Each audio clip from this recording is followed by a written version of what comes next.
You guys ready? The Board of County Commissioners meeting is now called to order. Please turn your cell phones to the vibrate, silence, or off setting. The Board of County Commissioners allows any person to speak regarding an agenda item. The speaker is limited to 3 minutes unless otherwise determined by the chairperson to allow sufficient time for all speakers. If we have more than 15 speakers sign up to speak, out of respect for all attendees and speakers, we will limit speakers to 2 minutes. Speakers shall refrain from abusive, profane remarks, disruptive outbursts, protests, or other conduct which interferes with the orderly conduct of the meeting. Upon completion of the public comment period, discussion is limited to board members and questions raised by the board. Commissioner Kohler, you have the invocation for this evening. Chair, thank you. Pastor Kirby, if you'd come up and lead us in prayer, please rise.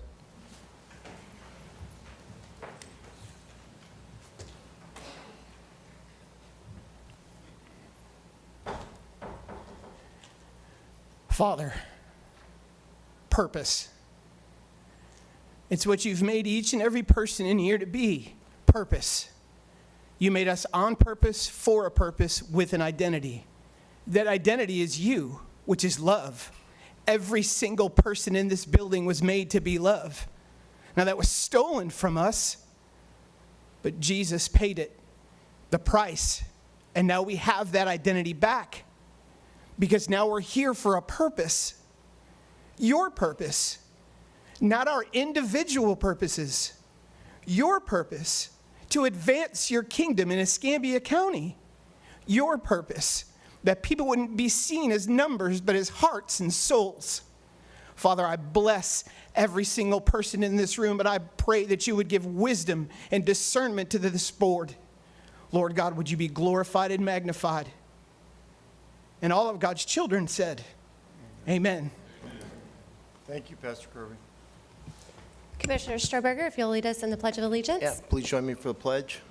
I pledge allegiance to the flag of the United States of America and to the republic for which it stands, one nation, under God, indivisible, with liberty and justice for all.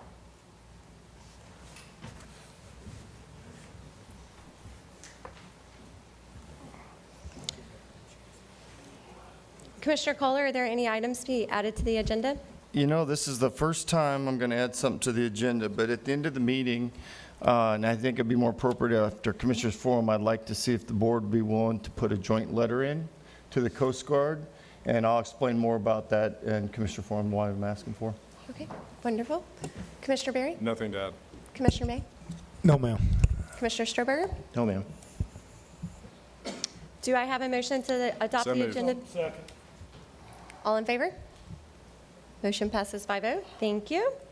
And Commissioner Forum, Commissioner Kohler. Yeah, thank you all, and then, please indulge me. We haven't met in a while, and I got several things in a 2-minute video I need to show everyone. First thing I want to talk about is FAC, Florida Association of Counties. We met just a few weeks back. It was prior to this meeting. And most of the stuff was pretty cut and dry that we're going to recommend to the legislative session. But the most contentious thing throughout the state, obviously, is the property tax issue. And I can say with affirmity that there's not a county in the state that supports this. I know there's going to be a push and pull between the counties and the state legislature. But I would encourage everyone to go to Keep Florida Thriving and look at some of the data out there, as well as the fact site where it talks about property taxes and what they go for and those kind of things throughout the county. The second thing I'd like to do last week, or December 6th, obviously I want to thank Governor DeSantis for putting the flags at half-mast for the terrorist attack that was on December 6th of 2019. I also want to thank Senator Scott, Senator Moody, Senator Tuberville, Senator Warnock, Senator Ossoff, and Senator Britt for putting a Senate resolution recognizing that day and the horrible effects that happened to our area. I can tell you I'll never forget it because I was a XO Lieutenant Command out there. And as well, we need to remember Pearl Harbor, December 7th, 1941. There's only a handful of those survivors left, and there won't be many for very much longer. Okay. Before I go to the next thing, if the media group can run this video, and then I'll explain a little bit what's been going on in the last 3 weeks. Can we push play on the video?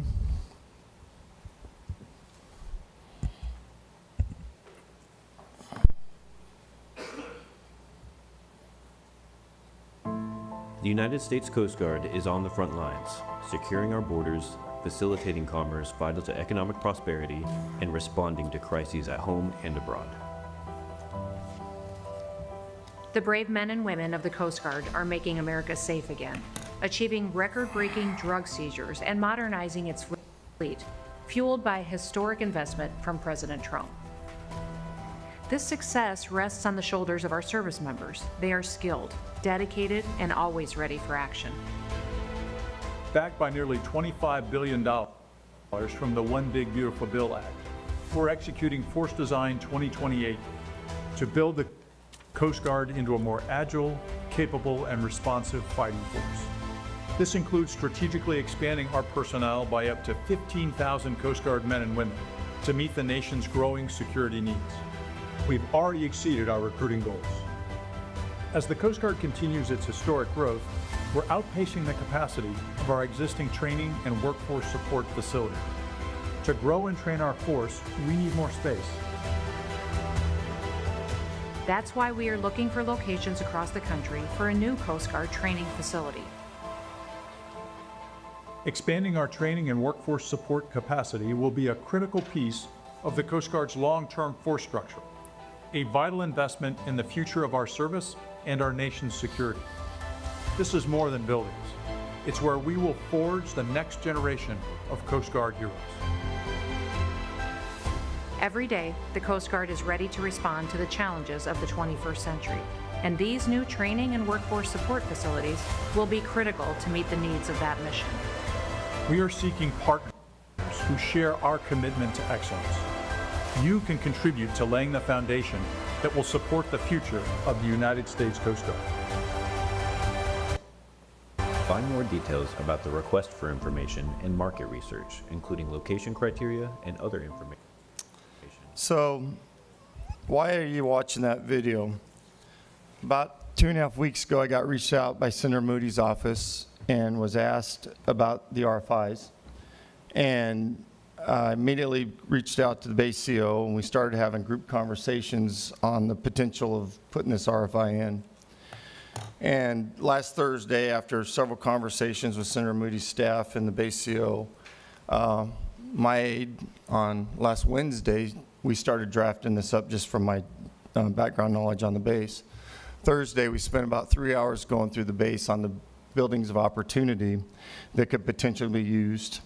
And then that day, I called Congressman Petronis and Senator Scott's staff and put in the RFI on Monday, which was the deadline to put it in, to Mr. Peter Spinella. This, if we can be selected for this site, is a transformational change to Escambia County. It would increase the training out there by about 20%. So the RFI just is a request to be looked at, to be selected. The next evolution, and I've been through several of these in my career as a JO when they closed everything in Alameda. When we brought 479th out on the base, I was on the integration team on the medical assets to support them. The CONUS study that was a disaster, we lost hundreds of jobs at the Navy Hospital. But I do think we're very well fit for this RFI, and I think we can be very competitive. There's a couple obstacles that DHS would have to agree to, but this is going to take an all hands on deck, and that's why I'm going to ask for a letter from our board. As I said, Senator Moody has already sent a letter to Homeland Security. Congressman Petronis has sent one into Lundy, Admiral Lundy, I think I'm saying his name right. And so we're going to need to have all assets here.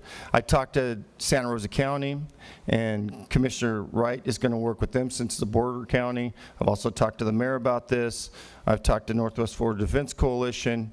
But we have a long way to go. The next thing is to get a site visit, and then from that, hopefully we could get an integration team. but at least we're in the game. We're at the start line. Doesn't mean we're going to make the finish, but it's really important to me to help fortify the base. So I just want to let you know I'm committed to this like you don't know, and I hope the board is. The long-term assets for our county are just unbelievable. All right, so I know it's Christmas time, and I need you guys to do something for me. Do you mind taking a picture with me after I give you all my Christmas presents? Okay, let's all stand up behind this Gambia County sign here. Steve, come on. I know you're the shy one of the bunch. We doing this as a group? Oh, yeah, come on. So Steve, there's your Coast Guard hat. Coast Guard mug. Coast Guard hat. Coast Guard mug. Whatever you want, you know. I think we should get a photo so I can send this into the Coast Guard.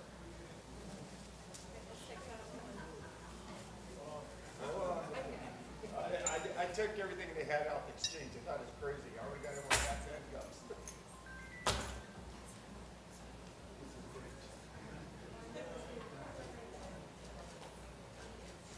You're lucky. Thank you. You're lucky I didn't bring license.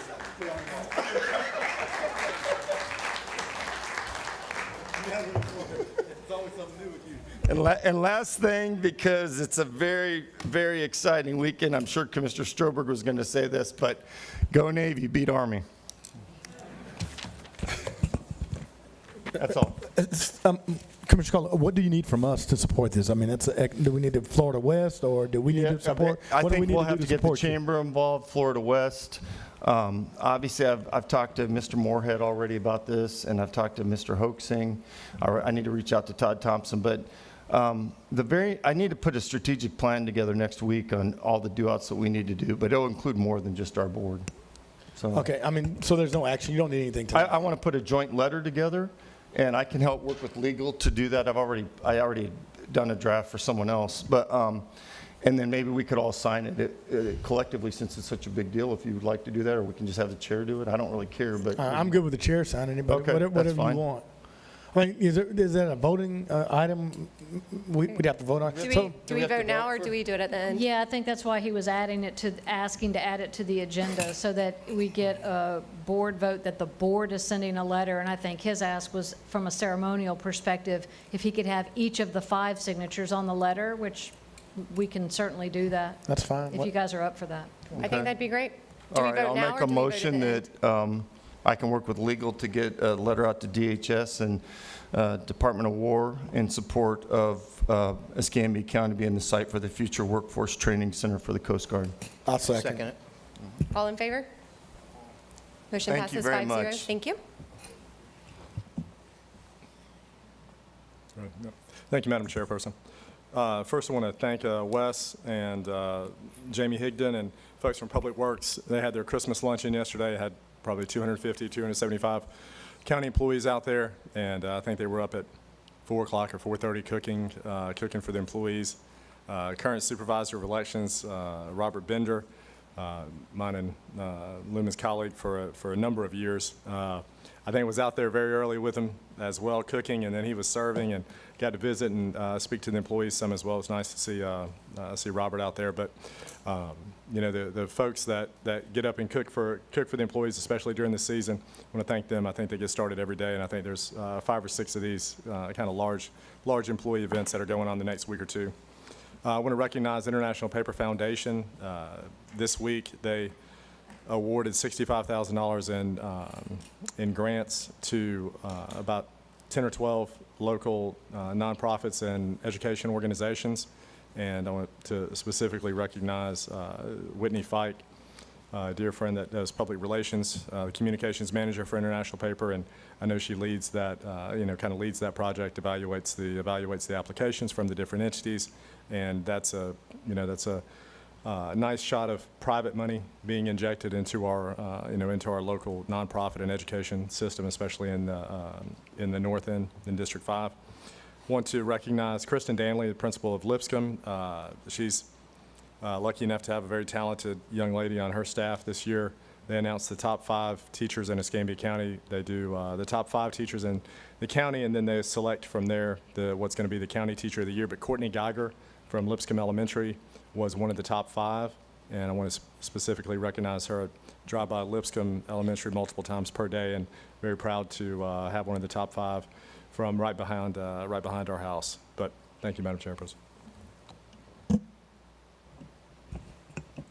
Thank you, Madam Chair. Certainly want to send my condolences to the Mercy family, who actually lives in Warrenton. Miss Mercy, who's been around for a long time, Juanita Alice Mercy. Her funeral will be this Friday at the First Baptist in Warrenton Church at 11 o'clock, and to Mary Mercy and all those. I mean, they've given great years of service to the military. Offer our prayers and condolences to them, and as well as some people would recognize this name, Robert Lasser, but most of us would recognize Star Child, who is probably the most famed DJ in all of Northwest Florida and across this country, kind of known as the Blues Hounds and the Blues Master. We certainly are sending our prayers and thoughts out to the entire Laster family and to Star Child. And I know that there are some things that are going on in the community to recognize him, so we certainly appreciate him. We got by Brownsville to the facilities management. We didn't get a chance to stay because we were running. Thank them for the invite to their Christmas party the other day, and as well as to Human Services, to Claire and her team. It was great to kind of do drive-bys and to say hello. Congratulations to West Florida and Commissioner Barry. I know you like this, Tate. I think those 2 teams made it the furthest. In all of our teams, I mean, we have great football and great baseball and, great basketball here in Escambia County, and we support those teams. I think that it's important that we support them because they probably do more advertising, they do more marketing for our community than most things that we spend millions of dollars when they're representing us in sectionals, regionals, and state tournaments. They're not they are just not representing their schools, but they're representing all of Escambia County and all of Pensacola, and so I'm proud to support them. I'm going to continue to try and support them in any way that we possibly can, because we know that it's a challenge for funding for these programs, but these young people need the support of their entire county. With that, just like to wish everyone a happy holidays, Merry Christmas, Happy Hanukkah, Kwanzaa, whatever your faith allows for you to recognize. We recognize that with you, and we just hope that you have a blessed holiday season. Thank you, Madam Chair. Thank you, Chair. So I also want to recognize December 6th as our 6th anniversary of the terrorist attack at NAS Pensacola. We use the word hero a lot, even when it's not necessary, but that day was absolutely earned. Last year at this, I guess before this, it was in the October Fair of 24, I got to meet Lieutenant Mike Hoyland. He's the one who stopped the attacker and saved lives. He is a hero in every sense. My friend Lieutenant Steve Schaff was also on the scene, and I want to thank both of them for their courage and their continued service. On November 22nd, Commissioner, I don't know if you're going to bring this up or not, about Betsy V. You can do it. Okay. On November 22nd, Commissioner Kohler, myself, and Commissioner Hoffberger, I was her guest, attended the Betsy V Foundation dinner. It was a fantastic event with great food, great company, and excellent speakers. Rudy Rudiger was there, of Rudy fame. Everybody know who Rudy was? I gave him a little bit of heck, but I think he took it in good stride. But it was fun, and like I said, I sat with Commissioner Hoffberger, and it was at her, I was her guest there. I sat with her. It was a good time. My wife was there, and Grant was there. This Saturday night is the Christmas parade. I'm looking forward to that, and so are my granddaughters. And on Sunday, we'll participate in Wreaths Across, some of us will, with Wreaths Across America on the base there as we honor our fallen. On December 18th, Hassan and I will be visiting Beulah Elementary School to read with the students. I'm looking forward to that, and so is my granddaughter. On December 21st, Silver Lake will host a Christmas celebration, another wonderful community event this season. Hassan, Connor, and I will be giving out presents and good cheer. We might even be riding a fire truck. And I might even be Santa Claus. I'm not sure yet. But this is a community event organized by my good friend and my aide, Hassan. So thank you very much, Hassan. He's a real community outreach kind of guy. The 3 days before Thanksgiving, the crew of SWAT held their 5th annual, I think it was the 5th one, wasn't it? The 5th Grand Giving food distribution to support families heading into the holidays. And I want to thank them for their generosity and their community spirit. And I also want to recognize them at a later date also. After our last Board of County Commissioners meeting, the Navy Days team led by Captain Dan McCourt, that's Navy Captain Dan McCourt, retired. We visited Pensacola High School to present the Navy Days ROTC 4K Run Team Trophy. And today, Dan and I traveled to Northview High School to present the second trophy to the Northview High School team. Congratulations, both teams, for their outstanding performances. And finally, the one I wasn't sure if I wanted to mention, but we're tentatively planning a town hall in Beulah at the Beulah Baptist Church, and we'll share a confirmed date. I think that we're tentatively looking at about the 29th, and we look forward to hearing from the residents there. Thank you, Chair. Awesome. Thank you. As for your town halls, Casey put on a great virtual town hall today. So if you need a virtual component, she knows how to do it, and she is a pro, and we had, it was very easy. So thank you. Thank you all for being here tonight and advocating for what you believe is best for your community. I appreciate your efforts and your dedication.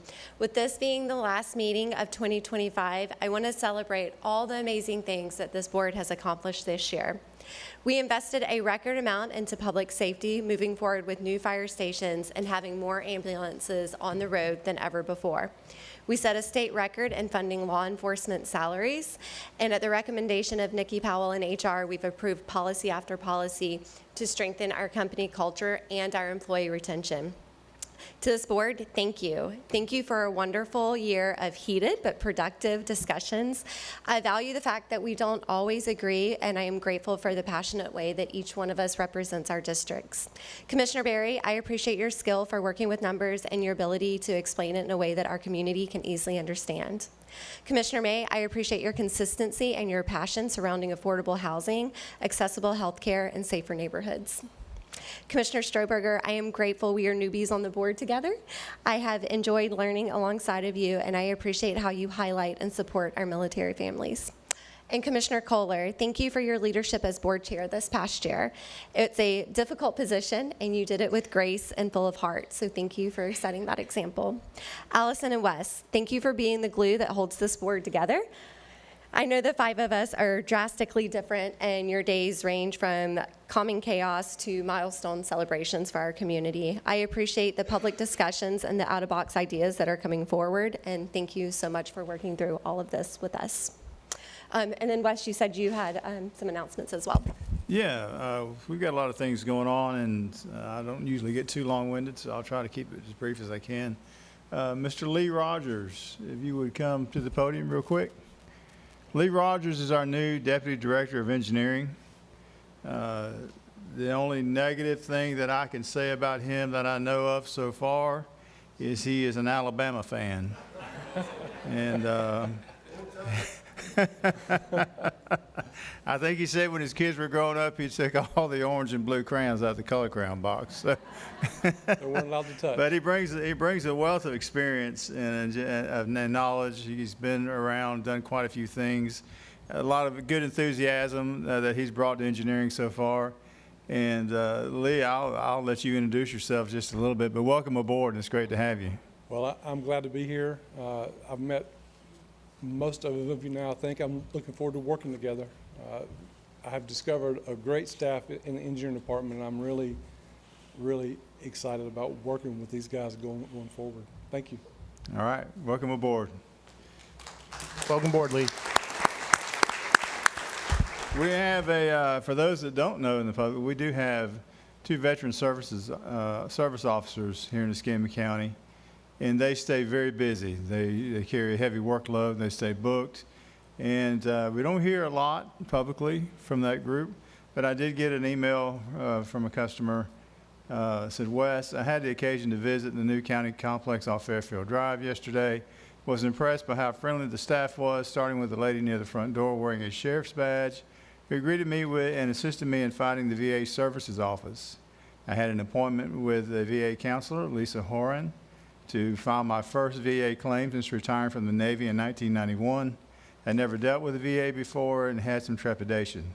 But wow, that lady made the visit a breeze. She was very kind and helpful, listened well, answered all my questions, and assisted me in every way she could. Reminded me of how things got done when we worked at the engineering department. Please pass along a thank you to her, and if you're in the area, your people are doing good work. So I just wanted to highlight our veteran services officers over there. They do a great job. Like I say, you don't hear a lot from them, but I do very much appreciate them. This past weekend was a busy, busy weekend for county staff. The other thing that the public doesn't see a lot of times is when you wake up early Thursday morning and you have some issues going on in corrections that have to be dealt with, and we dealt with them. And then you wake up a little bit later, and then we have a tree fall on a backflow preventer that knocks all the water out to the jail, and you can't find a part anywhere in town. You call all of our contractors we do business with. We've got Jamie Higdon with Public Works rolling. We got Robbie Freeman with Facilities rolling. You got Rich Powell trying to handle the chaos at the jail with no water. But they all came together as a good team and worked together. We finally were able to bring it back online, and by the time we got done with that, we had power failure at the base center, and so we dove into that, and were able to bring them back online. And then we had a bit of a plane crash at the airport, which EMS responded to. Just things that happen throughout the weekend, sometimes throughout the overnight, that the general public doesn't always see, but our staff is always there. They come together, they work well together, and I appreciate them. I know we're coming up on the holidays, and so I want to wish all of our staff a Merry Christmas. You're an awesome staff. We cannot be successful without you and what you do out in the public for the citizens, and I thank every single one of you. I think of y'all as family. I really do. I think of y'all as family. So I appreciate you. Madam Chair asked me to give a brief update about fire stations. We're wide open. We're awarding a design-build contract tonight for Pleasant Grove. Our Paradise Beach, Commissioner Strohberger, will be ready to bid for construction in April. And we're moving forward with the designs on Myrtle Grove and getting ready to do Kingsfield as well. So we're wide open on that initiative as well. Just a lot of good things going on. A lot of good things going on. A lot of good work going on. So thank y'all so much. Wonderful, thank you all. And we do have a special visit from Winterfest.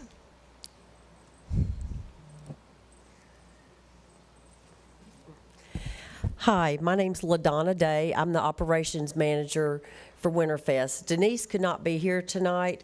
Her husband had surgery and she could not be here. But she wanted me to, first of all, thank all of you all on the county commission and all the building facilities for supporting us and in making this site a beautiful site and working with us. We have had customers from Alaska, Atlanta, Georgia, Kentucky, Tennessee, and they are visiting our beaches. They're staying in our hotels. They're eating at our restaurants and shopping in our local shops, which is a boost to Pensacola's economy during this time. I'd also like to thank Mr. Gochez. Working with the police this week, we had a little incident where the Grinch had stolen one of our trees, and working with him and the police, we got our tree back today, and we're very happy, and thank you so much for that. At this time, I would like to introduce one of our new tours. It's Snoopy and the Peanuts Gang. Here they come. Ooh, this is fun. Hi, you all look so fancy. Where do we sit? We're gonna sit here. Come on,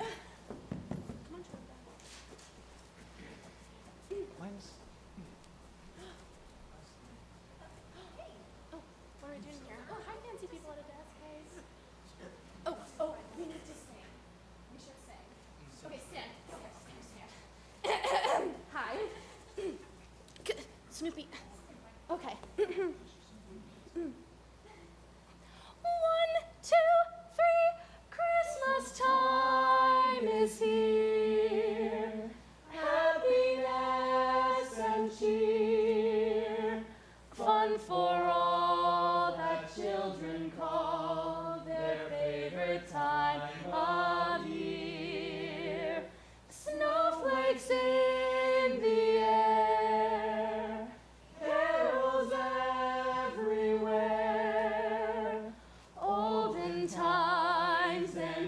ancient rhymes of love and dreams to share. Sleigh bells in the air, beauty everywhere. Yuletide by the fireside, and joyful memories there.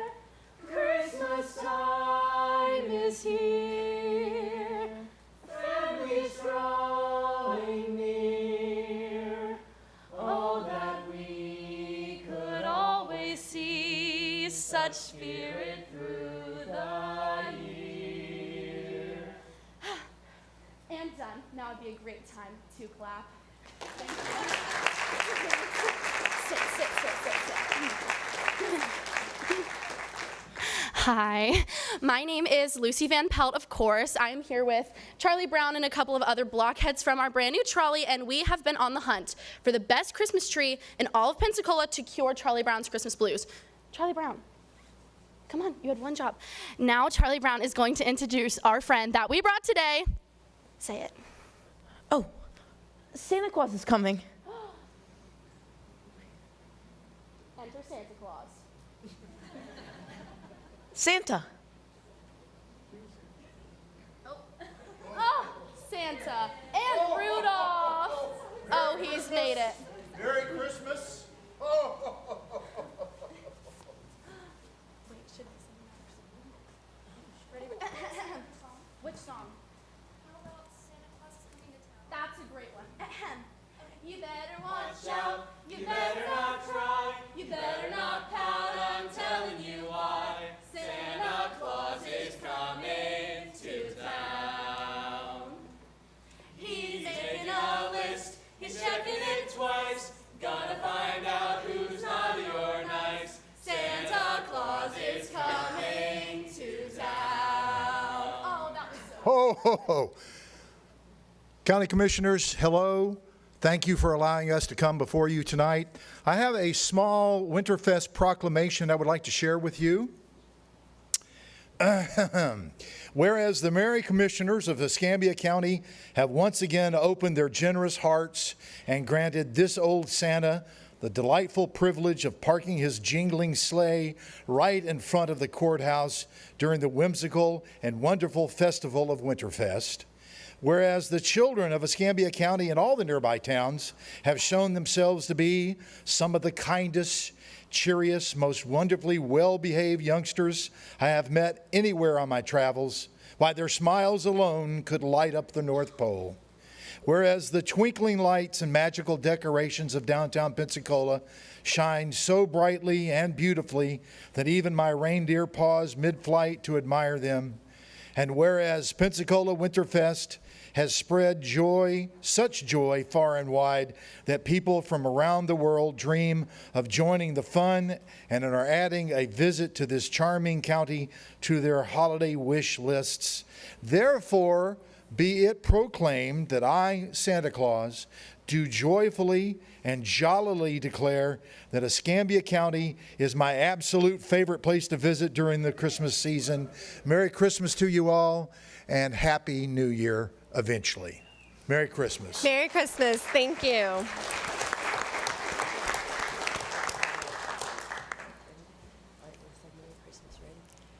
Merry Christmas.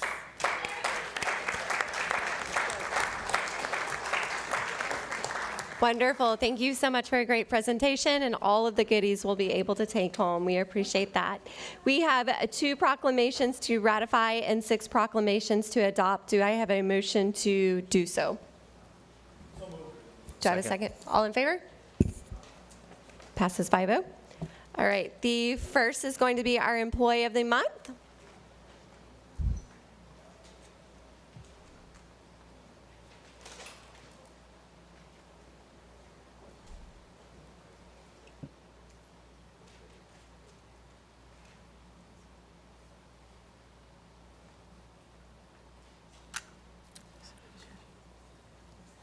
I'll be very brief in this, as brief as I can, but I have the privilege of reading this proclamation for our Employee of the Month for December, Taylor Busby. Taylor Busby is a lifeguard supervisor in the Water Safety Division of the Public Safety Department. He began his employment in the county as a seasonal employee in October of 2015. He became a full-time employee with the county May 2024. He has been selected as Employee of the Month for December 2025 for the standards of excellence displayed in his performance of his duties. Whereas his role as lifeguard supervisor, he's responsible for instruction and development of lifeguards through the water safety program. And this extends into the junior lifeguard program, where he molds 13 to 15-year-olds to become successful lifeguards. As of now, almost 40 lifeguards were former junior lifeguards. Taylor displays leadership and calm demeanor, successfully diffuses tension and encourages excellence. His coworkers have remarked that the water safety program runs with the precision of a Swiss watch.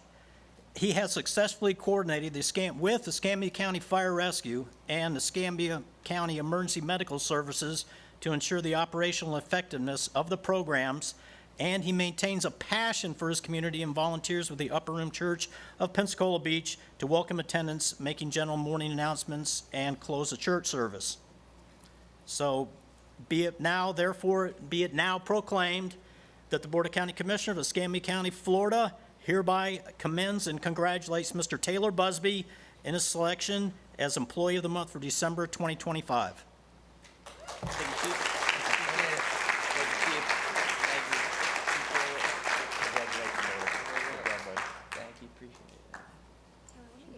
Middle? Yes. I'm trying to drop all this. Don't drop all that. Yeah.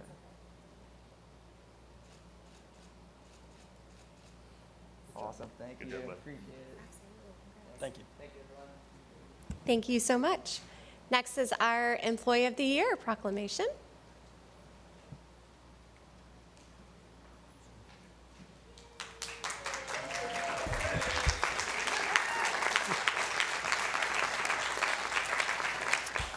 Commissioners, we were here last month to congratulate Brent on his nomination and award of Employee of the Month. Tonight, we're here to award Brent with the Employee of the Year award.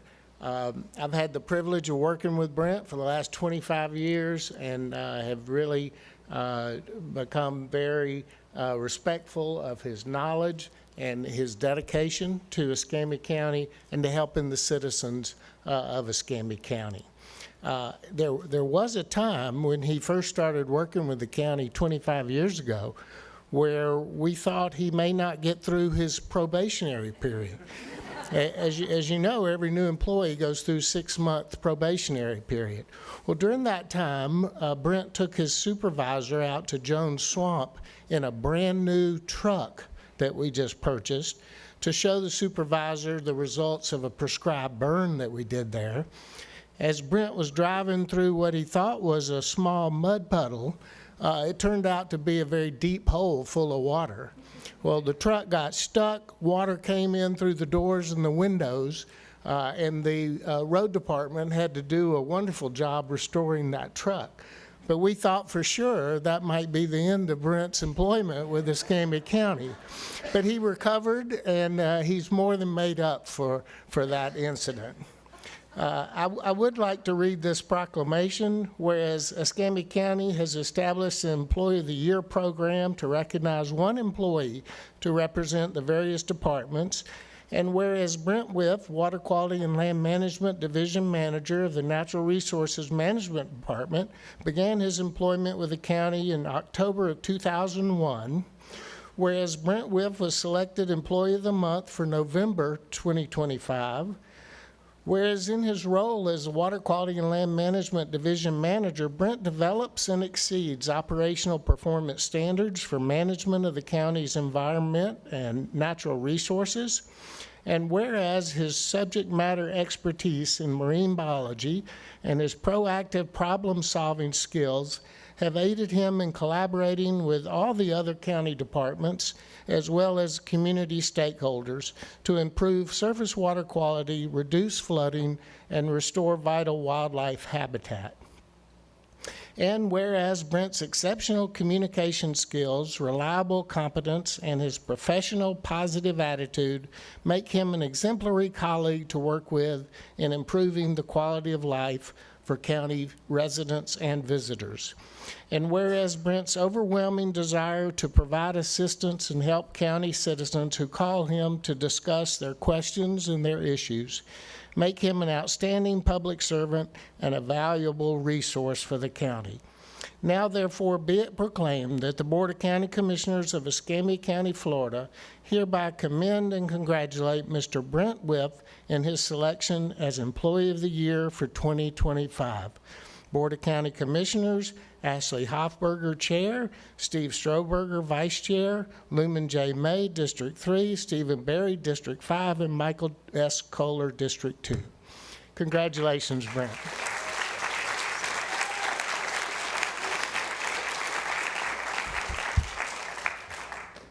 Thank you so much. It truly is an honor to be recognized by this board as the Employee of the Year. It really does mean a lot to me. While I'm just listening to that, while I'm not entirely sure that I always measure up to the kind words or the generous things that were said in the proclamation.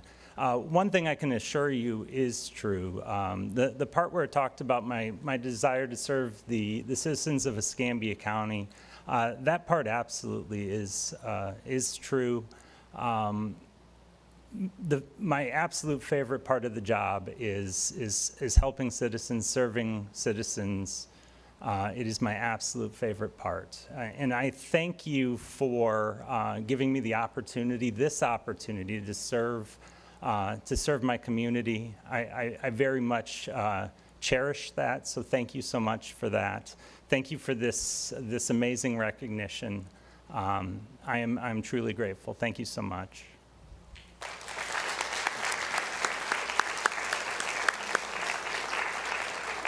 I know Brent's family's here, so maybe they can come up for the picture. And staff?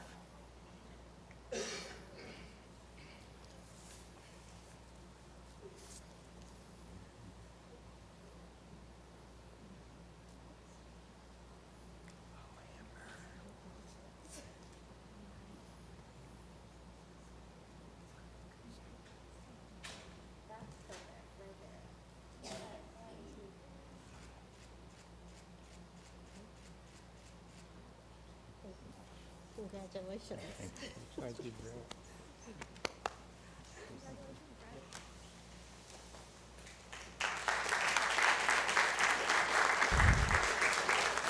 Thank you. Next, we have Patricia's retirement.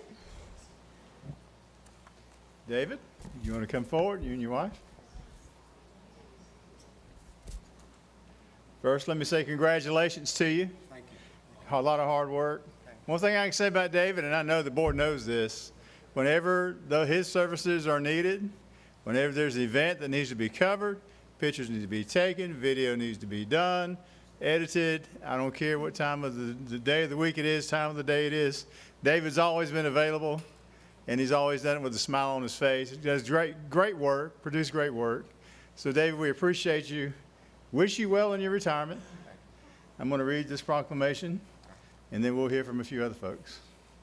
It says, whereas David Haru began his service to Escambia County on May 24, 2016, when he was hired as a production specialist, and through his dedication and extensive corporate media experience, David was promoted on October the 2nd, 2021, to the position of Director of Communications and Public Information.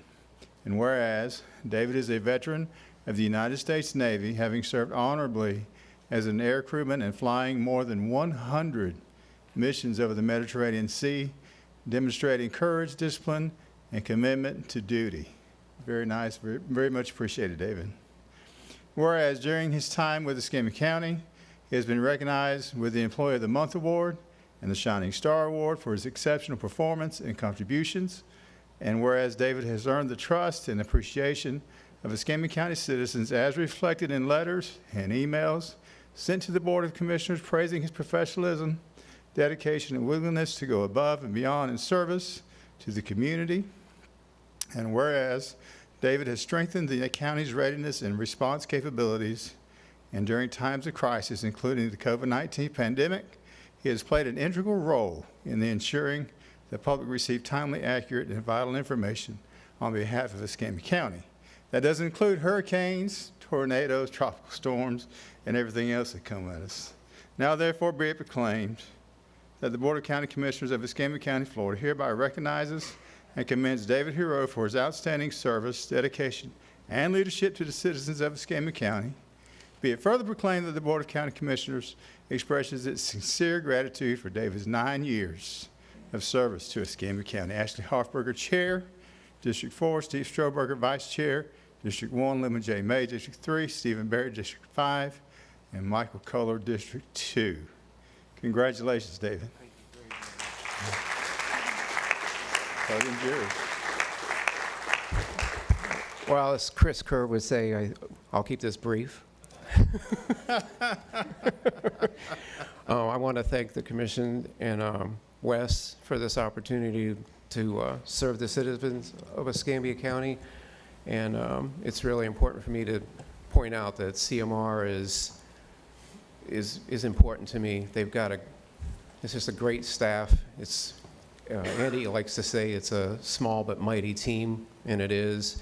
And we're leaving it in great hands now with Casey. I'm very happy about that. And I want to thank them for making this transition into retirement smooth. Thank you. Thank you. Madam Chair. Madam Chair. Yes, David, sir. I want to personally thank you outside of your job as a county employee.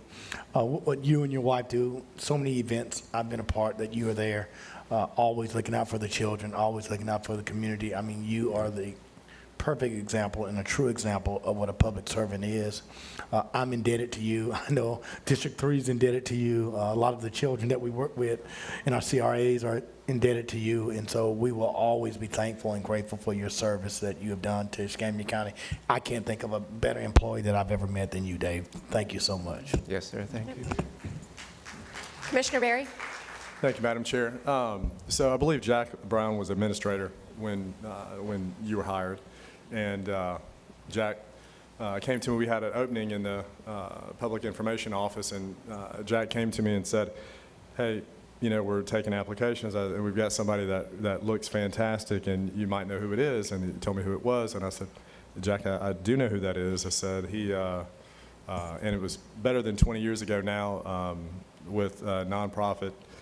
When David was at Cox Communications, he came in and did some work, I believe, pro bono, but aided gave some video expertise to a nonprofit group that I was involved in. It was very kind, and David probably wouldn't have remembered meeting me at the time, but I did. I did remember meeting him, and so when Jack brought his name up, I said, "Sounds fantastic." And it's worked out well. Some of the ideas that we have may not have worked out as well, but it's certainly been a success, and I want to thank you for the years of service, David. Thank you. Thank you. Commissioner Kohler? Yeah, thanks, Dave, for your service, and not just to the county, also to the Navy. But when I first got elected 3 years ago, I don't know if you remember this conversation, but I did. I said, what can you do for us as the commissioner? Tell me a little bit of what you do. And he says, well, one day a week we start about 5:45 for coffee with the commissioner. And I said, okay. and then it went on. You remember he said, well, we do all the events. And I was sitting there thinking, wow, you guys really expand the clock. So, but you have, and you've done it for all the commissioners or whatever they've asked for, and I think all of us are very grateful for what you've done. I've enjoyed getting close to you and talking Navy talk. I think some of the stuff you shared with me, it was a great fellowship learning about you. Thanks again for your service, and I'm going to miss you. So thanks you very Dave. much. Commissioner Stroberger? Yeah, David, I've only known you a few years. It seems like I feel like I've known you longer than that, a lot longer than 3 years, and in a good way, And I'm going to miss you. I'm going to miss your friendship because I think you've been a fantastic director for that department, CMR, and I don't know what more I could have asked of you. You've just been fantastic. Thank you very much. Thank you, sir. And I do want to echo all of that. I've only been able to work with you for a year, but it has been so much fun, and you've been absolutely amazing. And anytime we need something, you have all the facts, and you know exactly what to do. And just looking at your team and how you've poured into them, and you have set them up for success with you retiring, that means so much. So thank you for that. Thank you. All right, David, I do have one more thing for you. Yes, sir. A couple of things. So David has purchased a big green egg. Yes. So he's aspiring to be a world champion barbecue man. So there's some things you're going to need. You got to have good rubs and seasonings. This is one of the best on the market, right here. Don't tell it anybody. Don't share it with anybody. Just. Now this one here is known as the best color in barbecue. It's not always about the flavor. You got to be about the look. Right. So. I can tell from your social media posts. There you go. Now, there's a couple more in there, but also a good barbecuer has to be able to check his time and his temperature and all of that good stuff. So put it to good work, put it to good use. I will, thank you. All right, we'll put it all back in here and we'll take some pictures. Board, would you like to come take a picture with David? I'll sit right there.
I think so too. He's not going to be able to.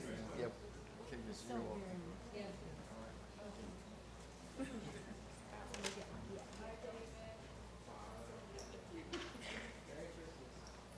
Alrighty, we have Patricia's retirement next.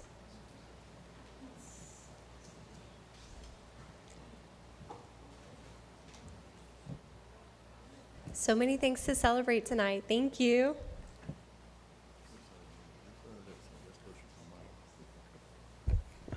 Thank you, Board. I was trying to find a way to kind of open this up, and I don't have a get stuck story in a truck like Chip did, so we're going to wing it. I think Wes hit it on the head earlier when he said, you know, when you work with an employee so long, they begin to be family. And so this is Patricia Lair. She has been here for 32 years, and she is retiring. So, I asked her, was she serious about her retirement? And she said, absolutely. So, and she asked me if I would make this quick, because I don't know who's more nervous, myself or her. But Patricia started with the county in February 1993. Since she's been here, just to give you a couple of her accomplishments, Patricia has won the Eagle Award 2 years in a row for 2004, 2005. She is also awarded the Star Award in June 28 of 2006. On top of that, Patricia was voted Employee of the Month in 2018. So you see, at 32 years, an employee like this is hard to replace, and it's harder to find one to replace her. A 32-year employee like Wes and Jamie and some of the other guys around here, that's a long time to spend in one place. And she has become family to a lot of the employees here. I've only got the opportunity to know her in the last few months, just because our paths don't cross as much as I would like them to, but we're going to change that. We all know we have these things, storms, hurricanes, things like that. It comes in and they mess up our buildings, they destroy things. Patricia's one of the first ones to come in and help us get cleaned back up and get us back in our offices and things like that. I don't know what else to say, but we are going to deeply miss you. We hope that you stay in contact with us, because I would love to see what you have in store for the next stage of your life. And I pray that God gives you many more years of retirement and health. Thank you so much. Thank you. Thank you. You wanna say anything? I just want to thank everybody. First and foremost, I want to thank God, because without him, I wouldn't be here on this mission for so long. And I want to thank all of my co-workers and my directors and my friends and family for putting up with me for so long. And thank you, Ms. Pam. Thank you. And Merry Christmas, everybody. Anyone come up? Madam Chair, Pat, why are you getting ready to take the picture?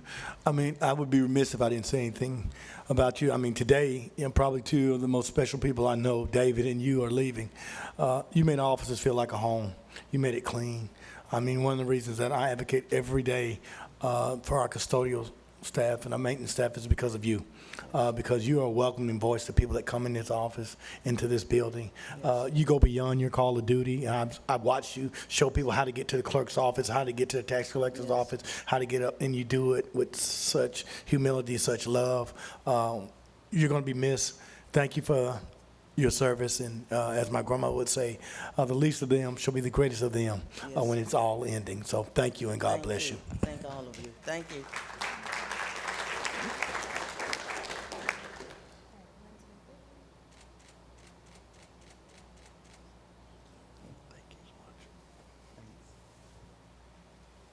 Okay, our next proclamation is for Veteran Services Office, and that's going to be presented by Commissioner Kohler.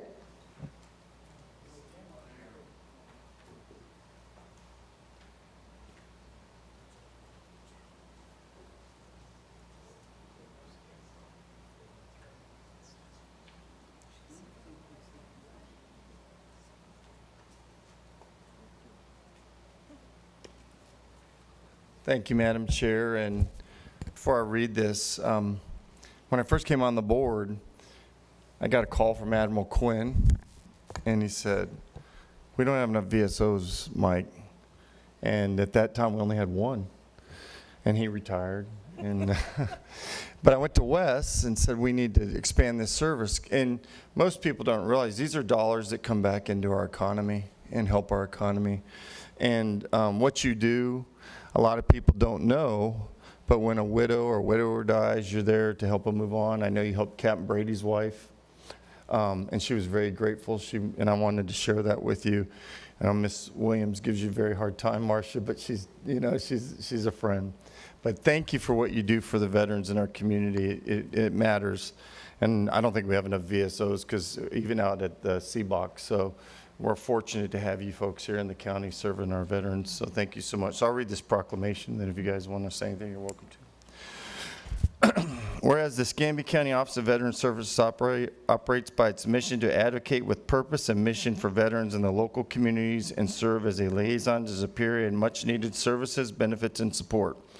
And our veteran service officers work tirelessly to bridge the gap between local veterans and the resources available to them to achieve high-quality life by holding daily meetings and attending numerous outreach events throughout the year to aid veterans experience homelessness, illness, and others various needs for assistance. Whereas Veteran Service also hosts community outreach events in several community centers throughout the county to help increase awareness of the benefits available to veterans and reach those who are in a remote area that may not have the resources to travel.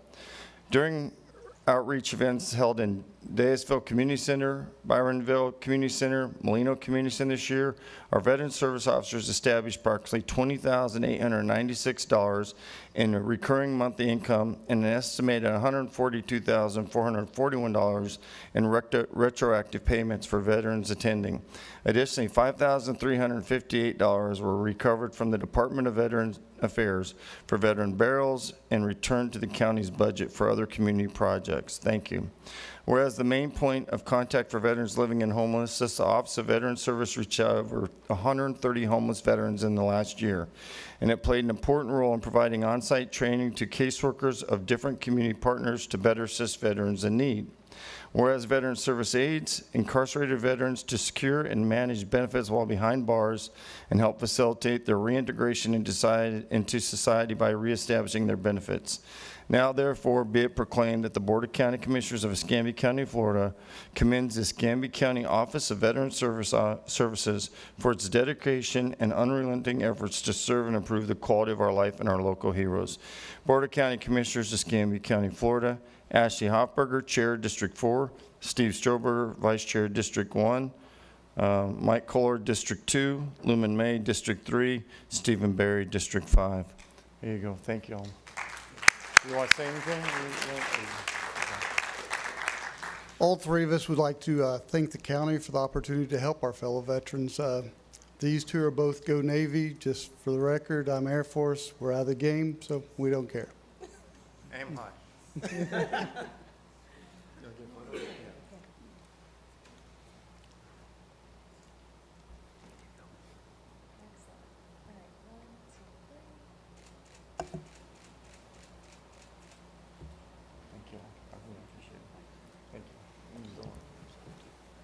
Commissioner Stroberger? Yeah, I just wanted to say something about that. I retired in February. It'll be 19 years ago I retired from the Navy. And I went to, I was living in Connecticut working for Sikorsky Aircraft. Went to the VA, was told to come back later, I left my phone number. They called me back 6 years later.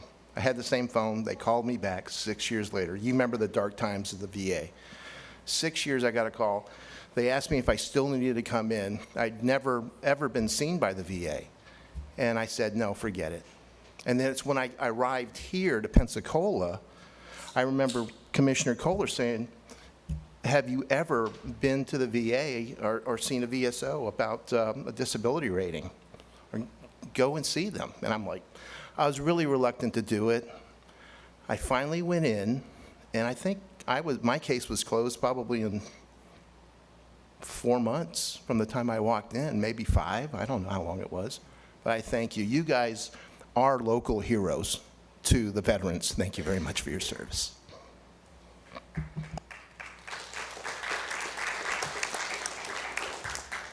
Thank you. Did the clerk's office receive the proof of publication for the public hearings on the agenda and the board's weekly meeting schedule? Madam Chair, the clerk's office has received all proofs. Do I have a motion to waive the reading? So moved. Second. All in favor? 5-0. Public hearing 531. We have no speakers on 531. Move the 531. All in favor? Passes 5-0. Public hearing 532. We have 4 speakers. The first is Clay Romano. And Jerry Price, you'll be next.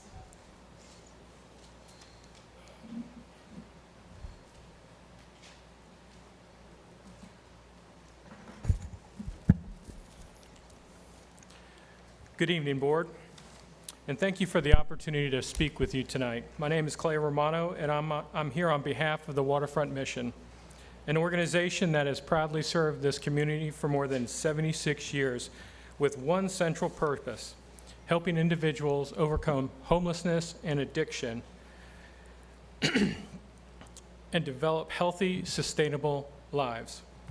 Today, I want to share a challenge that is becoming increasingly urgent for both our organization and our community: the growing number of individuals camping on the public sidewalks and the right-of-way directly surrounding the mission. These individuals often struggle with untreated mental illness, trauma, and addiction. They deserve compassion and real opportunities to change their circumstances. Although Waterfront provides many services, including overnight shelter, meals, addiction recovery, respite care services, and other long-term programs, many of the individuals camping outside are unwilling to participate in any of our services. Instead, they remain in the public spaces, even when those spaces are unsafe. Just this past Monday, December 8th, an individual living on the sidewalk outside the mission was struck by a car speeding down Herman Street. Thankfully, that individual survived. The hit and run was arrested shortly thereafter. But this incident underscores the danger that these encampments pose, both to the individuals living in them and to our community. We also continue to see illicit drug use, increased aggression, sanitation issues, and behaviors that actively hinder our ability to operate a safe, recovery-oriented environment for the hundreds of men and women that come to Waterfront seeking help. Currently, our only recourse is to suspend services when those individuals' behavior become unsafe. But even then, they often do not leave the immediate area around the mission. This leaves us and them in a difficult situation. Please understand, homelessness is a complex issue, and no single organization can solve it alone. The mission is committed to being a part of the solution, but we cannot carry the burden by ourselves without coordinated county support from both a policy and an enforcement perspective. What we need is a county-led plan that brings safety, security, and accountability to this issue. That would include, first, guidance on redirecting individuals to ensure that unsafe encampments are not allowed to continue. This is not about punishment. This is about guiding people towards healthier options. Second, stronger coordination among outreach teams, mental health services, Just wrap up. Thank you. addiction treatment providers, and housing resources. These services exist, but without alignment, people will continue to fall through the cracks. We are ready and willing to serve as the central location for our community partners to offer supportive services to our homeless community. And lastly, we need expand access to public structured shelters or sanctioned sites where individuals can stay safely with basic hygiene, trash services, but with clear expectations. Let me be very clear. The status quo is neither compassionate nor sustainable. Allowing people to remain in unsafe, unsanitary sidewalk encampments is not care. It is prolonged harm. True compassion means helping people take steps out of homelessness and addiction, not enabling the conditions that trap them in it. The mission stands ready to bring decades of experience to a partnership with the county, with our many community partners, to create a system that protects our community, our neighborhoods, supports our first responders, and most importantly, offers real pathways for people to reclaim their lives. Thank you for your time and your willingness to address this incredibly urgent issue. Thank you. Thank you for that insight. We appreciate it. Jerry Price, and then Melissa Pino's next.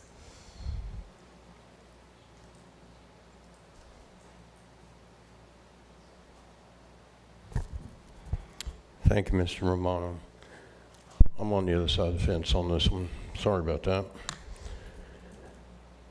With the camping issue on District 2, in the areas where I've seen it, you have people that make choices.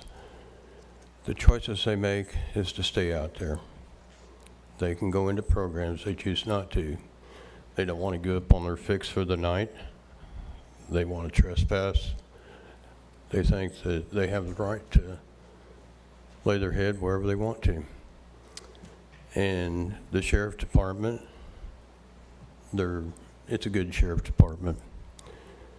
They've got to go by probable cause, and the people that own the property have to call in the trespassing. I can't call it in. They won't listen to me. I don't own the property. You have people on the storefronts sleeping, and they just continue to camp. Going into programs like the waterfront, it costs money to stay there overnight, and they would rather use the money for something that benefits them, and staying at the waterfront is not a benefit unless it's raining. Then they get in out of the rain. I hope that when you vote that you'll vote for the ordinance to eliminate the camping on the right-of-ways and One particular intersection is Mobile Highway and New Warrington Road. I constantly pick up trash. In a week's period of time, I fill up my dumpster. That's how much is being left there. The ordinance would help. Thank you. Thank you, Jerry Price. Melissa Pino and Kevin Wade, you're next. Thank you, Chairwoman Hoffberger. Melissa Pino, 413 Southeast Boblets. We pick up tons of garbage too. Floats off of boats, lands on our shoreline. We pick it up every day. Pounds and pounds of garbage. People who are empathetic to the homeless, who aren't many people in this community, period, end of story. I don't want to call us homeless advocates. I'm ashamed to call myself an advocate because I really haven't done anything with it except for donate the last year. I give money, I give tarps. I used to do a lot more before I got fatalistic and depressed about it. And we all kind of get painted with a broad stroke as if we all feel the same way about every single, issue. Well, I'm here, I must be up for Michael Kimbrell. I love Mike. I think he's a godsend. We don't agree on everything, and I didn't even speak with him about this ordinance. I let him know that it was on the agenda. He hadn't even taken a look at it. He's a little tied up with all the crap going on over at the city right now. I'm going to speak a little bit more about the spirit of this on the next item, but on this ordinance, I do not agree with Michael that people should be able to camp on the sidewalks. Makes no sense. People need to walk on those sidewalks and the ROW. It's a public safety hazard. That's not to say camping in general. But why would you guys follow the city's lead on anything? They're a mess. They go from one lawsuit to another. DC is totally out of control on this. Right now, they are dealing with having arrested Michael Kimbrell for doing nothing while they're going on an anonymous permit from a third party that doesn't even have an EIN, doesn't have a tax number. They can't even identify who these people are. Food Not Bombs never even put the permit in, and on it goes with the lunacy over there. I just looked at this ordinance quickly, and I do not believe in camping on sidewalks and ROWs. So has anybody ever thought about making an ordinance that says you can't recline on a sidewalk? Why get into all of this stuff about camping with all of these definitions, and all somebody's done is crossed out outdoors or overnight or whatever it is? It's like, wah, wah, wah. I could have done it. A child could have done it. Why don't you guys take this seriously and get it right? Because the definitions that you've got right now, I am telling you, you're going to get sued on. Maybe you don't care, but you're going to get sued like the city gets sued, because those definitions boil down to recreational activities in the afternoon as well, on beaches, in parks, at sporting events. It's a careless ordinance, and I really think that you guys should take a better look at it. I know you're probably just going to vote it, but you should be more careful. Kevin Wade? Madam Chair. Yes, sir. Allison, quick question. Because I was over at Waterfront, and I'll tell you, it's horrible. I mean, they can't even function with what's happening. I mean, so they want to help people. But does these tents stop us from putting a tent at Inslee football field? This ordinance doesn't stop that, correct? I mean, we can set tents up. If we want to set tents up for the football game, we set them up Friday night. They come play Saturday. We're still good with this ordinance. That is not necessarily what the ordinance is about. You already have this ordinance on the books. Right. Law enforcement needed a little bit stronger tool, so we're loosening up what the definition of camping is. This comes out of a state statutory mandate from last year. We've had an ordinance on the books for quite a while. This is just adjusting the definition of camping. The state law currently indicates that camping is only overnight. This opens it up to be if you're camping even during the day. It shouldn't address simply the use of a tent. Right. Meaning you just can't hang out with your coolers and cook out on our sidewalks and public spaces, day or night, correct? The law enforcement, my understanding, is mostly addressed with folks who are literally living, sleeping all day, all night in certain public areas, and that's really what it's designed to get after. So, I mean, I guess my question, Just for my friends at Water, if someone's laying out in front of Waterfront Mission on the sidewalk in front of their building, which I've experienced, does this strengthen that they can walk up and say, you have to get off that sidewalk? If it appears as though they are camping, it would absolutely affect them, and law enforcement would be able to use So, them. and that's at the discretion of the law enforcement officer? These things always have some discretion based on the reasonable observations of the law enforcement officer. Thank you. Kevin Wade? Madam Chair, if I can ask one quick Oh, question. I'm sorry, Commissioner Kohler. So, I did see where, when I read through this quickly, it was mostly overnight. Do they have to have like a tarp or anything like No. that? So it was, the current existing ordinance tracks almost identically the state statutory language from the state statute that came out last year, which defined camping as overnight. And in conversations with Sheriff's Department and those who, I guess, who've been out in the field dealing with enforcement of this, there was an ask to loosen it up so that it would be for camping if it's occurring in the same places that's already in the ordinance, but even during the day. So they have folks who are setting up and camping and sleeping on sidewalks, on public rights-of-way all day long.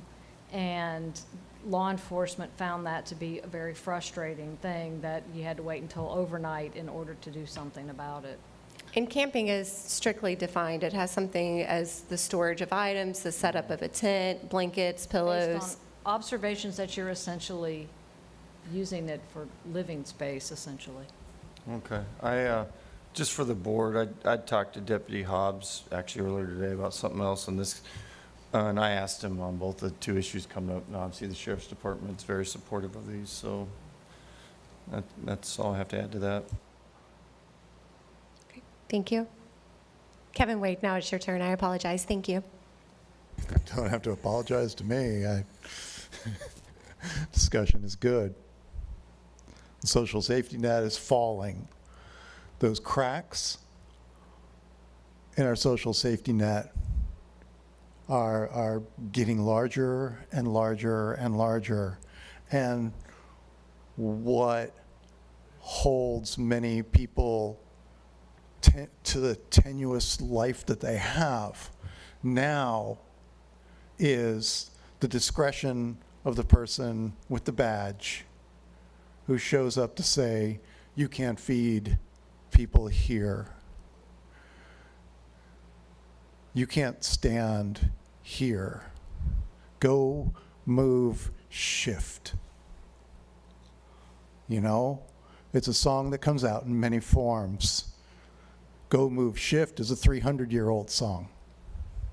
And really it was about pushing the poor and pushing them and pushing them and pushing them to get them on boats, to get them out of the countries they were in. This, you know, it's, there aren't enough beds for people to sleep in any of the shelters. And how many of those shelters charge? So to be able to get into a shelter, you have to stand around and find $10 somewhere. We have people in this town who have whatever job they have at night, scrabbling through, who live in their cars, and they end up in the parks, at the malls, many places. They need to be able to get some sleep because they don't have anywhere to go yet. Many of them are still years of trying to cobble together something. And what stops being kicked off the beach, or if you're waiting for tickets or whatever sale? You know, if you're at Best Buy waiting for those doors to open on that special day and there's 300 people waiting there. Okay, how many of those people will fall asleep? How many of those people will go ahead and get a ticket or told to go, move, shift? It's find a way, really find ways to get help out there. Thank you. Board? So just, Allison, as you just stated, this is changing nothing with the current ordinance at all. It's just clearing up the You have language. had an ordinance in place for a while based on the state statutory change from last session, last year. This is simply loosening up where it has said overnight camping must be overnight. Now it can be camping if it's any time of the day. That's all you're doing. We are not necessarily directly tracking anything going on at the city. This is your existing ordinance based on the state statute, and it is addressing the opening up of the time of day. Okay. Commissioner Sternberger?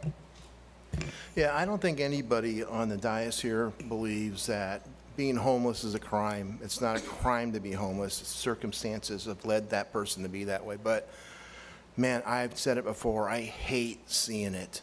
I hate seeing, there was one hot dog when I was still working for Commissioner Kohler. You might remember the picture I gave you. I'm on my way home driving through Warrington, and right across from that wonderful establishment, Cubs Crawfish, there's a water fountain. And at that water fountain, I see a guy smoking a cigar or a cigarette, having a beer sitting inside the water fountain. And this is a guy who'd been there, who's always panhandling, had always been there. He's gone now. There's still one guy left, but I pull in, I ask him what he's doing. I'm pretty mad. He's pretty happy. He's told that he can do this. I don't know if he can, but I convince him he can't, so he leaves. But man, I hate seeing that. I mean, he's just making a public nuisance of himself, and I've gotten complaints from the establishment I mentioned before about him doing things that he shouldn't be doing in front of a restaurant, sleeping on the benches and stuff like that, ruining the business. So I hate seeing that. So I'm in support of this. I do agree with you. I think it should be stronger. If we can make it stronger, if we could, I'd support that.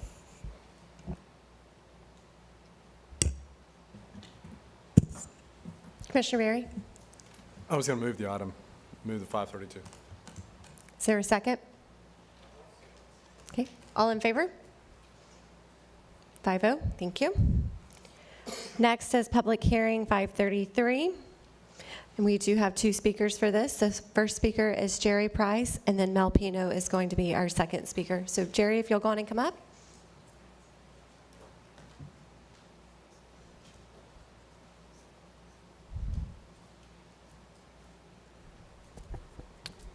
I'm going to bring up the same intersection again. Not only was there camping going on, but you've got a lot of panhandling, and that's, it's a median that's 7 feet 2 inches wide. I think the state has a 6 foot width on medians, and I'm glad that this county is considering 8 foot or less. It'll help with a lot of medians in a lot of districts, not just District 2, but everybody's up here. And again, I don't want to be critical of the homeless, but if you're homeless, get a job. I mean, it's easy to go put applications in. Nobody's keeping you from doing that. Maybe somebody will hire you. And I don't see this happening. They say it's a disease, it's a sickness. No, it's laziness. They think they can get money from people in cars, so why go work? I can make just as much money, people giving me money. And that's what's happening in these medians.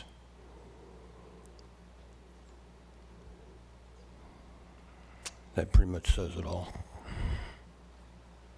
Thank you, sir. Melissa Pino? Thank you, Chairman Hoffberger. Melissa Pino, 413 Southeast Boblets. I'm going to speak fast so I can get a lot in. I support the median ordinance. First time I ever saw people out on a median, it wasn't even all, it was the firefighters with their boot drive, and we had just moved here, and they were holding these boots out off the median as we were driving by on Navy Boulevard, and I was like, good God, I can't even believe they allow this here. So support this ordinance. It is the spirit of a lot of this that is what people find so revolting. And I don't remember the passage from the Bible where Jesus says, man, I can't stand looking at these poor people. I remember him washing Mary Magdalene's feet. I remember him forgiving the thief that hung on the cross next to him. I remember the passage that Commissioner May quoted at the beginning of the meeting about, well, not at the beginning, during the proclamation, because, you know, the janitors are not the least of us. The homeless are the least of us. And yes, there is a percentage of them that work the system like any system, but you are spitting into the wind to think that it cannot happen to you. Most American families are 2 paychecks away from the slippery slope that starts homelessness. And let me tell you something, we are in a grapes of wrath moment. So for any of you who don't understand how bad it already is and how much worse it's going to get, you have no idea. Wait until 2 months from now. Wait until 6 months from now. Wait until everybody's losing their health care. They're already working 3 jobs to put food on their kids' table and choosing between whether they want to eat or get their prescription drugs. Trump voters understand this now. 22% of Trump voters are the only people who think that the economy's doing okay. 33% think that there's a chance that it's going to turn around. The rest of them are raising they can't decide whether to raise a red flag or raise a white flag. It is going to get so bad out there. How are you going to help? So again, I support the median ordinance. I support our sheriff's department. I hate they're out there at the front line. And like I told you, Commissioner Kohler, I spoke with Chip about this. I typically try to check in with him on these things and see if they support it. What they support is any way. What you guys just passed is going to get you sued. So yes, our law enforcement needs more help. As for waterfront, I have trouble supporting an organization that does news, events, standing in a room with empty beds because the people can't afford $10 to get through the front door. It's Christmas. Thank you. Christmas. Do we have discussion from the board? That was our last speaker. No, Madam Chair, I support this ordinance because I think it's dangerous to have children out on median collecting money, whether they're doing it for their youth sports team. But I do recognize, that they do what they have to do to try to raise funds. But it is dangerous. But Mel, you're absolutely right. We have an affordability crisis in this country, and if we don't think that it's going to get worse, then we're fooling ourselves. And we can pass every ordinance that we want to. I refute anyone who says that everyone that's homeless is lazy, because I can just tell you, the lady that stays in a white Malibu behind the gym every night down on Gregory, she has 3 children that go to Global, and she works at the Red Roof Inn, just trying to make ends meet with 3 children. She's not lazy. She just can't make enough to pay for her children. She can't make enough to pay $1,500 a month rent. And so, we have to figure out how we're going to help the least of them. And so, whether we're creating more homeless camps, or we're finding places for people to go, or whether we are finding ways to subsidize, recognizing that HUD and many of those federal programs are being cut, our human services is more important than ever, because people are. It's teachers' aides, it's bus drivers, it's custodial staff people that can't find a place to live. More than ever, people are having to move back in with their parents, and they can't move back in their parents when they have 3 or 4 children. So as a county, I hope that we pass this, but I hope that we have the discussion, maybe as a committee of the whole, of what more can we do? Everybody out there is not some bum that's drinking and getting drunk. There are some people who are working hard, working 40 hours a week, that can't make ends meet. So I certainly support this, but I'm certainly, Madam Chair, if you ask what we want to talk about, we should be talking about that for rent, housing, and homelessness. Thank you, Commissioner May. I appreciate that. Commissioner Kohler? Yeah, I struggle with this as a nurse and my wife being a teacher. There's a lot of kids in this county that live in cars at night. That's sad. I mean, as a community, it's hard to believe that happens, but that's in every community. But this actual ordinance is a good ordinance, and I'll tell you why I'm strongly in support of it. The intersection that Mr. Price said, there's about this much rise in that intersection, and there's people laying in that intersection all the time. We've had people that expose themselves to cars that wouldn't give them dollars. I've had the sheriff's department out there, and none of that's good. But I will say this on homelessness. Homelessness is like, it's a multi-factor problem. There's some people that just lost their job. There's some people that got mental health. There's some people that are addicts. It's not a one-size-fits-all. But we have a responsibility to have a safe, keep our streets as safe, because I don't want to run over a homeless person. I don't want to hurt anyone. And that some of these intersections that these folks are in are about this wide, and they're in the middle of the road, and it's a public safety issue for me on this. So I support this ordinance, did listen to what everyone said, and I don't give a broad brush to everyone in one category as homeless. Thank you. Is that a motion? A motion to pass, is it Commissioner 533? Stroberger, did you want to say something? Yeah, one thing, just one thing. Yeah, I guess I want to clarify what I said about not liking to see it. I don't like even seeing the idea of homelessness, because I'm sympathetic to it. I think I'd mentioned that on a Thanksgiving. I brought a homeless guy home to my home for Thanksgiving. Mistake. Not a good idea. But I mean, even you can see the evidence of homelessness too. And I hate seeing that. There's a guy I see frequently, Navy Boulevard. You know who he is. He's always there. He never cleans up after himself. He just leaves all the stuff there. He goes, I don't know where he goes, but he comes back, panhandling, leaves everything there. He just leaves a mess. I don't think being homeless means you need to be filthy. So. Yep, I would agree with that. And just as a personal experience, we've just hired somebody that is currently homeless at the waterfront.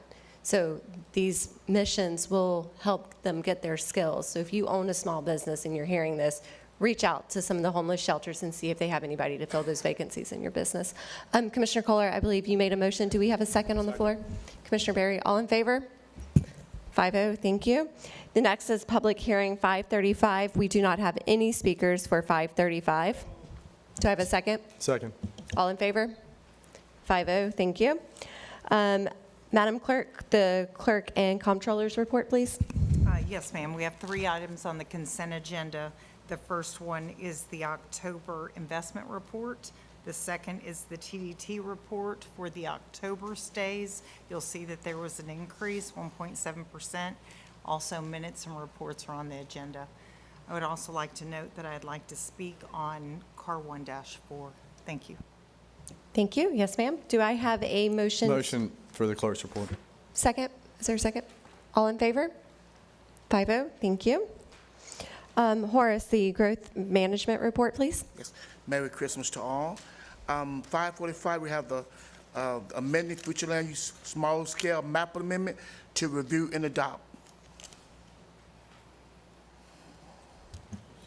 Second. All in favor? Oh, we do have one speaker. Meredith Bush, did you want to speak to that? Okay. All in favor? 5-0, thank you. Then we have our consent agenda. Second. All in favor? 5-0, thank you. Next is the county administrator's report. Thank you, Madam Chair. There's 17 items on the technical public service consent agenda. There are no changes. Please hold CAR 1-4 for Madam Clerk's comments. Well, please hold 116 too. I want a discussion on the committee assignments, if you don't mind. And 116. Move the balance. All in favor? 5-0, thank you. Item number 4, Madam Clerk. Thank you. Madam Chair, if you'll indulge me, I've got a little bit of information just to hopefully provide some clarification as to why I'm talking. This has to do with the drop policy. Comptroller goals were set, and one of the goals we set was to do a payroll review. And we were doing a payroll review because we've had a lot of changes in staff. We've had changes in procedure, policy, and when you have that, you're just not real sure.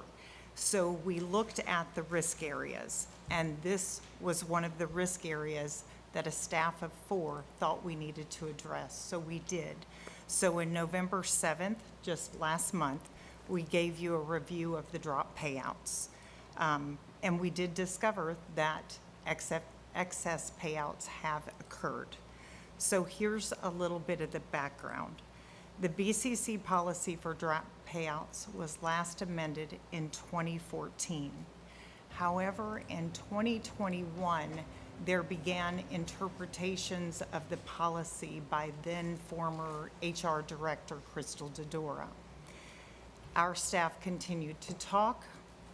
Then we received in 2023 an email from the county attorney's office that basically says there should be a 500 PTO drop payout at the entry, 500 drop payout at separation. This is not the right interpretation. It is not accurate. It does not reflect the policy. The plain language of the policy does not state that. And to further support that, you have your own drop processing, like I think it's called drop processing Form G, I think is what it was, that tells you 1, 2, and 3, this is what you can do.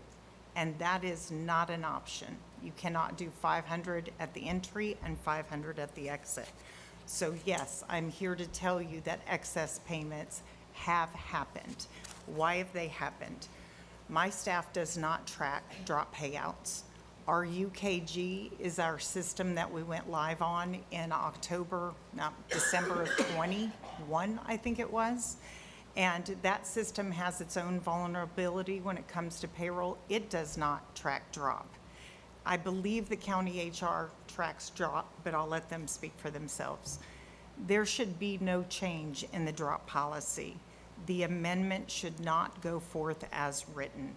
This is a substantial change in policy and very large ongoing financial impacts. It also treats FRS employees very differently. There is an FRS pension, there is an FRS investment plan. Only FRS pension employees can enter drop.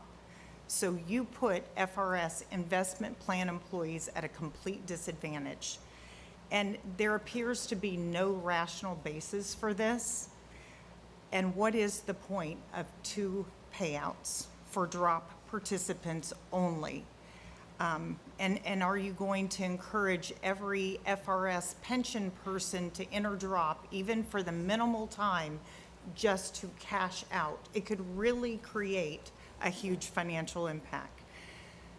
To substantiate what I'm saying, we surveyed 30 counties. We also called the state of Florida. And I will tell you that your policy as written is in line with the state of Florida and throughout the state of Florida. It is a good policy as written for drop payouts. And I believe that if Escambia County changes their policy, you are going to be an extreme outlier. This is going to cost you millions. And I don't think that's the fiscal impact that you're trying to have. Also, what we have found is Escambia County has more leave buckets than any of the 30 counties we surveyed. And you have payouts for each of those buckets. And I think that should be reviewed. So I'd like to tell you that the interpretation should have never been done. The payouts in excess should have never happened. And the policy for drop should not be amended. I'd like to further comment on the entire package document put before you that amends all of section 5, 7, and maybe some of 10. This document becomes our official records. This document is not a strike-through of the May 2021 policy. It's as if it's a created document and then it's a strike-through document For that reason alone, you should reject this, go back and look at your policy language and track it. I had a very difficult time. I did several snippets. There's paragraphs missing, there's paragraphs created that were never in the policy. I would ask that you go back and create a very good official documents for our records. Because otherwise, this is sort of legislative editing that's not even to a policy. I also believe, as your comptroller, that no constitutional officer in this county should have this lucrative of a payout that you are looking to amend. Thank you for your time. Yes, ma'am. I do have a question. How long have we been paying out the hours on the front and then the hours on the back? I looked back because we've been on UKG since December of 2021. That's what I looked back to. So it looks like December of 2021, and it's good to see Ms. Powell come up because she was the payroll supervisor for me, the clerk's office. As this was transitioning, we were looking at UKG and where we are today. Perfect. Nikki, can you answer that? How long have we been paying out on the front and the back? So we've been paying out on the front and the back since 2014. That was the change that was taken to the board by the HR director at the time. That was Mr. Tom Turner. The background summary that he presented to the board did explain basically that we were allowing employees to take terminal leave at the end of their drop period, which was no benefit to the county. They were not working. We could not fill the positions. And he asked that the leave be paid out at the end because they continued to accrue the leave. Okay, and then I know that when we talked, you agreed that this policy was very generous and that you're looking to kind of adapt the policy in the future, but it sounded as if we have people who are in drop now and it was explained to them one way and we're concerned about negatively impacting them? That is correct. I have, several of you have actually come to see me and you've been to my office. There's a stack of policies on my desk about like this. There's Post-it notes, sticky notes all through there, a lot of analysis that we've been doing, a lot of things we presented to each of you as far as what your take on these things were. And one of the biggest things that you should know are any policy changes cannot be unilaterally applied to your unions. Those have to be bargained with your unions. So we would need direction, the county administrator and I would need direction to bargain that with the unions if we're going to change the policy or the practice. Okay. And is there a way to, since we have been doing it since 2014 and we have, I think, a dozen or 8-ish people who are in drop now, depending on that, is there a way to apply this recommendation to those folks, but let anybody know that it applies for drop afterwards, that we're going to be having a new policy going forward? So that is what Santa Rosa County did, yes. So, and we've looked at, again, we've reached out to counties as well. We've been working on analysis for different policies. They did a change to their policy and they said everybody that was in, they're under this policy. Everybody that is going in, they're gonna go under a new policy. We've looked at those provisions as well. And again, you gotta think about your unions and whether or not your direction is for me to bargain that with the unions as well. So right now we're talking about unclassified employees, which are Unclassified not union. Well, and classified who are not in union positions. Okay, that makes sense. So you And have Ms. about, Can I ask you, is there a difference between terminal leave that the director, Tom Turner, had in the policy versus PTO payout? Is there a difference? Because I believe the amendment was adding terminal leave, which is when somebody is still there was on the already a books. terminal leave policy in place, and what was happening is they were using the terminal leave policy at the end of their drop. The terminal leave policy was for yes. 480 hours. They were using that at the end of their drop because you were continuing to accrue leave. And so they would say, oh, I'm just going to take 3 months off and you can't stop me. And And that's why I think- I'm ad-libbing here as far as Right. the assessment of what Mr. Turner did and presented to the board. I also have a copy of his records from 2014 where he amended the HR policies and procedures, but he did not take them to the board. So he Right. brought you the drop policy. He did not bring the HR policies and procedures. He did amend them. They were not updated to reflect that same change to the drop policy. So these are all things that are in my notes in my office that I have been going through of, yes, this drop policy was changed, but the HR policies and procedures were not updated to reflect that. Another one would be the, I'm trying to think of a policy off the top of my head that you guys approved. FMLA, for example, is a separate policy, but it is also in the HR policies and procedures. So the FMLA policy has been approved by the board, but not amended in the HR policies and procedures. So stepping into the role about 2 years ago, this was one of the things I identified, and coming from Ms. Childers' office, is conflicting policies when working in payroll are very difficult. So taking these conflicting policies, identifying them, and then again, reaching out to each of the commissioners to get their feedback of what their direction is in order to bring a final product or a finished product to you guys. And I know when we talked, I'm just making our conversation public here. Yes. You also seem to have a concern that there is a benefit given to those that are in the pension plan versus the I investment did agree, plan. yes, absolutely. So any policies going forward would make those more similar in the payout as far as vacation? That would be my intent, as long as that is the intent of the board. Okay, that makes sense. Commissioner Kohler? Yeah, thanks, Madam Chair, and I did call Nikki up, and I want to just have a little bit of conversation. The inequities in certain policies, that's not uncommon in organizations. There's all kinds of that happens in the federal government. I'm used to that. But I do, with if you take a 40% or an early retirement or GS, I mean, there's a lot of different ways to skin a cat. But the clerk had sent me something a couple months back when I still chair on the drop. And I went to the county administrator and county attorney, and we went over it. But when I talked to you, one of my concerns, other constitutionals are paying on both ends, right? Even in Escambia County, isn't that what you told me? At least one.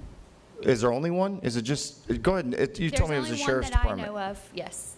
Okay, so this I policy would can have no, substantiate that. I think it's the SOE that has an older policy that pays on both sides. so this policy wouldn't change that. No, we don't govern the sheriff's office, no. And my other concern is, I obviously would think there should be a grandfather, because this will be a morale buster for the staff. Everyone knows that. Doesn't mean it may not be right, but it's a morale buster for the staff immediately if we were to change this. Something else that we discussed, if you don't mind me speaking. No, Of those please. counties that we reviewed, while our leave policy is more generous, thank you, I'm a little nervous. Oh, yeah. You're doing great. While our leave policy is a little generous, our positions are not paid as much as those positions in those neighboring counties or even our neighboring entity right here in Escambia County.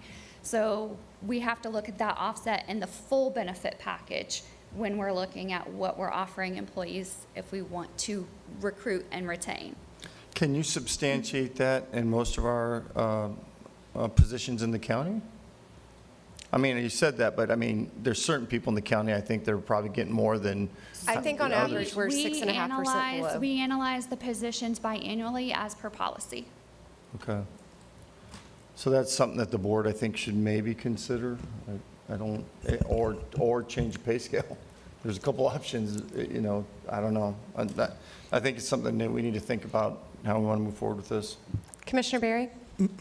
Thank you, Madam Chairman. I was most concerned by what you stated from a previous HR director. What did you say? I'm aware who, but what did he do?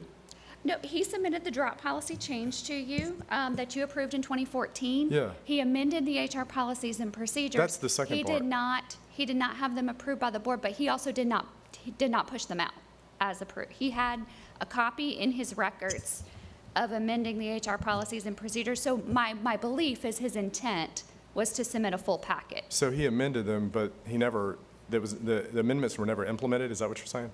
For the drop portion of the HR policies and So procedures. he had like a draft amendment that he just never brought forward? Correct. That's So all you're that's saying. why you Okay. see in your All right. backup today, Section 5 is a red line copy and a clean copy. Section 7 is a red line copy and a clean copy. But the HR policies and procedures are just Section 5 added and Section 7 added. Then I added Section 10, 19, 18, and 26. that had the red line copies on the previous board agendas. Yeah, and- Because I made the same mistake in updating a policy, but not having you amend the HR policy and procedure book. Okay, so, one of the things, and I don't think any of us have been, employees of the county, or no career employees, are now in board seats. So, in just conversations over the years, yeah, one of the kind of tones in our community is, that if somebody hires on with the county, the pay may not be, equivalent to, to a neighboring municipality, but the benefits are good. They like our health insurance. They like the leave accrual. That's those are things that kind of tip the pendulum for people coming to Escambia County. So, I think that's certainly a true thing. The county, when you say the leave accrual or calculation is generous, maybe relatively generous, but that's mirrored in our bargained employees agreements, correct? And that's what I was referring to when I Yeah. refer to the unions and the union agreements, is if we are going to unilaterally impose a policy, it's only going to be imposed on your unclassified or your classified that are not in a union. Anything else would have to be bargained. So you don't see that in what is brought forward to you today. That would be brought forward in a bargaining agreement. Right. Well, I guess the point I'm trying to make is that if we were to make changes, to our non-bargained employees, we're not evening them out with our bargained employees. We're then pushing their calculations below the bargained employees at that time. Correct. So it's not as if we're not leveling the playing field. We're actually moving the non-bargained employees to a calculation that's lower than the bargained employees if we were to make changes. Not the changes that are I presented understand. today, If we were but to yes. the commented changes. Future changes, yes. Madam Chair, as I appreciate the comments of everybody when it comes forward. I'm going to support. I think that these policies are they're the product of a lot of work of Dickey's and as well as the county attorney's office. If this is what's coming forward from our professional staff, I'm going to be supportive of that. If the majority of the board thinks there needs to be some more work put on it, I will support what the majority of the board would like to do as well. Commissioner May? Thank you, Madam Chair. Candidly, non-bargaining, bargaining, whether you work for another constitutional, to me, it should be all level playing fields for me. And so to me, you have to figure that out. I understand there are bargaining units, but all the employees are precious. If this is the work product and we say we have it where it meets the legal test and we're not fighting another lawsuit, I guess that's where it is. I did ask at the last meeting, one of the things I talked about was bringing forth to have the conversation about leave, salaries, and those type of things at a committee of the whole, because quite frankly, this is a lot to absorb, in this meeting, trying to understand it. I think, many of the employees don't even understand it. When I was onboarded, it's probably why we ended up in such confusion state of a retirement plan, because no one really understood the onboarding and everything that we needed to understand. And so I did say, Madam Chair, that we could at least discuss all of this, at a committee of the whole, because it's not just one part, it's moving parts, as our director has just said. With unions and bargaining units in different positions and different constitutionals who kind of set their own salaries with their own staff, if we're going to do what's good for the goose is good for the gander, what happens to one employee on taxpayers' back should happen to all employees on taxpayers' back, in my opinion. So, I'll yield and listen to what our colleagues have to say. I will say, just to get my opinion out there, I don't love the policy, but I understand it's been paid out since 2014, and I think it's important to honor the people who are in drop who have been depending on this. But I would like to see a policy that is more in line with the rest of the state of Florida come budget season. So that would be my expectation, and I do agree we can have a cow. I will say there was a salary study in 2017, which two of you were here for, and I looked through that, and to my knowledge, I don't think we implemented any of that. So if we're going to have those conversations, I just want to be thinking about how we're going to do it, what that's going to look like, and what implementation would look like. Okay. Okay. And just, Oh, no, we didn't. We had the study done. Yeah, we could afford the study. We couldn't afford the implementation. The issue may have been deploying the study. I mean, so if you're going, yeah, I mean, we can't have a conversation about rollback or cutting if we're going to talk about raising salaries. I mean, but I mean, I'm happy to have that conversation. I think you're right. No, Even I'm just before- throwing out the pieces that are I mean, we there. probably should have that conversation because it is important for the retention of good employees and to incentivize them. But I mean, if we're going to have a conversation about benefits, payouts, PTO, MOB, drop, you know, when we talk about services and resources, I mean, we got to talk about revenue too.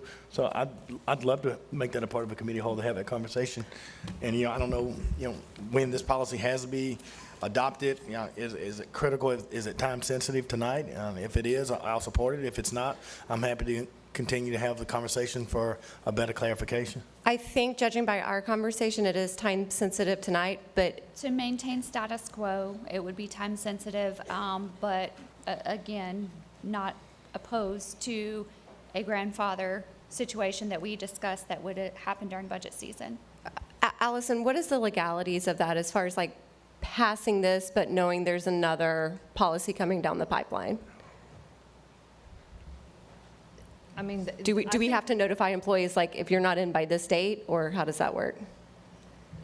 Yes, I mean, most likely, yes, we're going to need to do that. We internally can handle dealing with the unions. I mean, that's something we can address if that's what we're going to be doing. So Commissioner May, that might be an option. I do think on this one, I don't want to, I agree. I don't want to steal Nikki's thunder, but I do believe she has said that there are maybe a half dozen employees over the holidays who are separating and have been in drop. And so I think that this action probably would be important to ensure that those folks get what they're anticipating is going to happen. Isn't that correct, Nikki?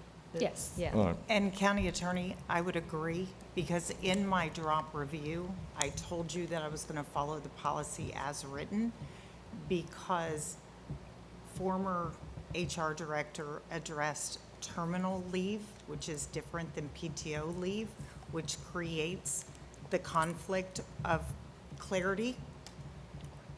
So we would need clarity from this board to do the payments at separation, which is why I issued the drop review. All right. Madam Chair, I move the item A, B, and C as it's presented by staff. All in favor?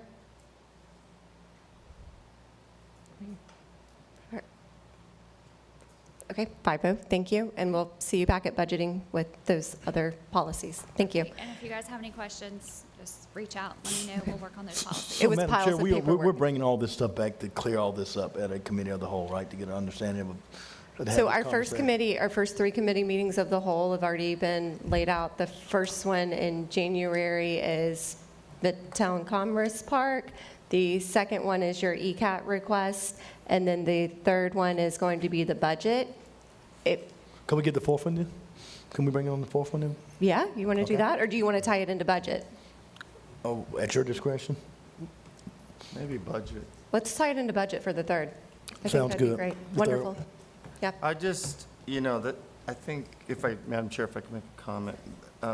Madam Clerk, I appreciate what you sent. I'm struggling with the right solution on this, because I do think the lower pay, and I just want this out there so the employees know that the benefits, that everything isn't always pay. If you've ever ran an organization, sometimes people's time off is more important than a little extra money. And, you know, so I think, and I also don't like, I think Nikki, you told me like a third of the staff is under bargaining agreements, right? A third of the county staff, is that correct? 42, okay, so that, yeah, we got to look at that if it's going to hurt the non-bargaining employees. So, yeah, I'm interested to see where we land on this. And thank you, Madam, both of you. Thank you. I appreciate it. And thank you for bringing it up, because it gave us time to work with Nikki and make sure the people who are currently in that situation are protected, but going forward, we're being more responsible stewards. That was the goal. Yes, Thank you, Chair. Okay, the next item was item 16. And Commissioner Cole, I believe that was held at your request? Yeah, I just have one, I need to come up with a solution.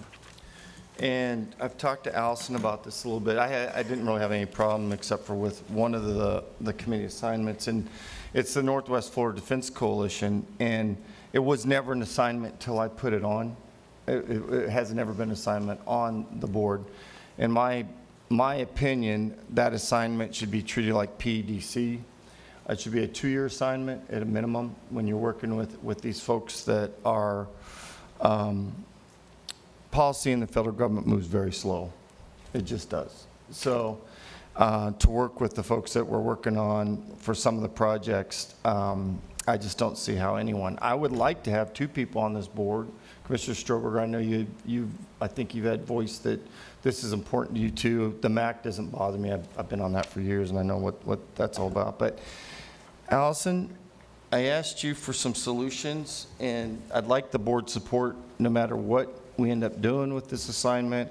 If not, I need to freelance to work the Coast Guard thing, and I'm going to do it no matter what. I'm not going to lose that kind of money. So if I'm remembering correctly, the Northwest Florida Defense Coalition does not meet in the sunshine? That's the issue that we've talked about. So we can't, per state statute, put 2 commissioners on that. Is that correct? So my concern is that this particular group, not the MAC, but this particular group does not meet in public.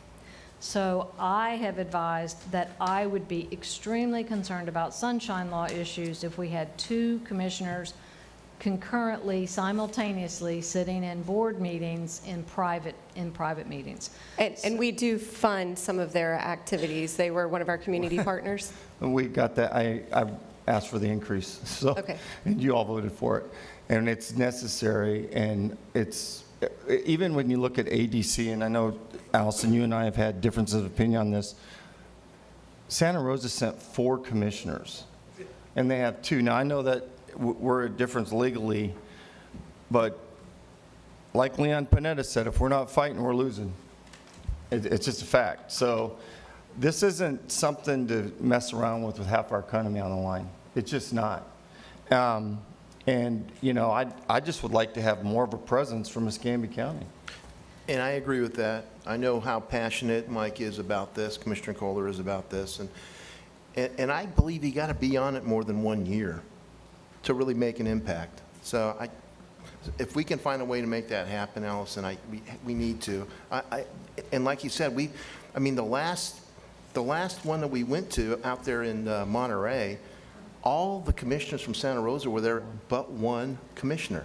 I don't have a problem myself legally with more than 1 commissioner traveling, assuming the board votes to find that county travel is authorized, to these events that they have when you're traveling, so long as the commissioners, if there's more than 1 going, understand the rules of the Sunshine Law and follow it on their honor, just like when you're at any other conference. That's not my issue. My issue is these board meetings where they meet in private. I've spoken with some of the folks associated with this. They do not intend to evolve this to public meetings. So that is my concern. Is that the difference between the estuary or Yeah, value there's- adjustment? Like PEDC is established by state law, and there are 2 county commissioners on the PEDC, and they meet in public, and the Sunshine Law is followed, and they advertise their meetings for the public to attend.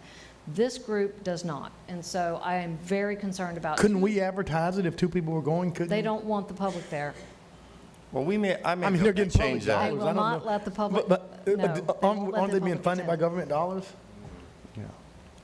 So They are on their, they have to figure out if Sunshine Law applies to them as a group or not. But I certainly don't want 2 commissioners concurrently sitting through a board meeting in private. That Well, concerns me a lot. Mike, you know, I think when I think of military leadership, I think of you and Commissioner Stroberger. And you've just done an enormous job representing us at FAC and in the military. And so, I mean, if we Well, could just figure on the this- current figure this thing I've out, worked I'll on, be very there's about, supportive.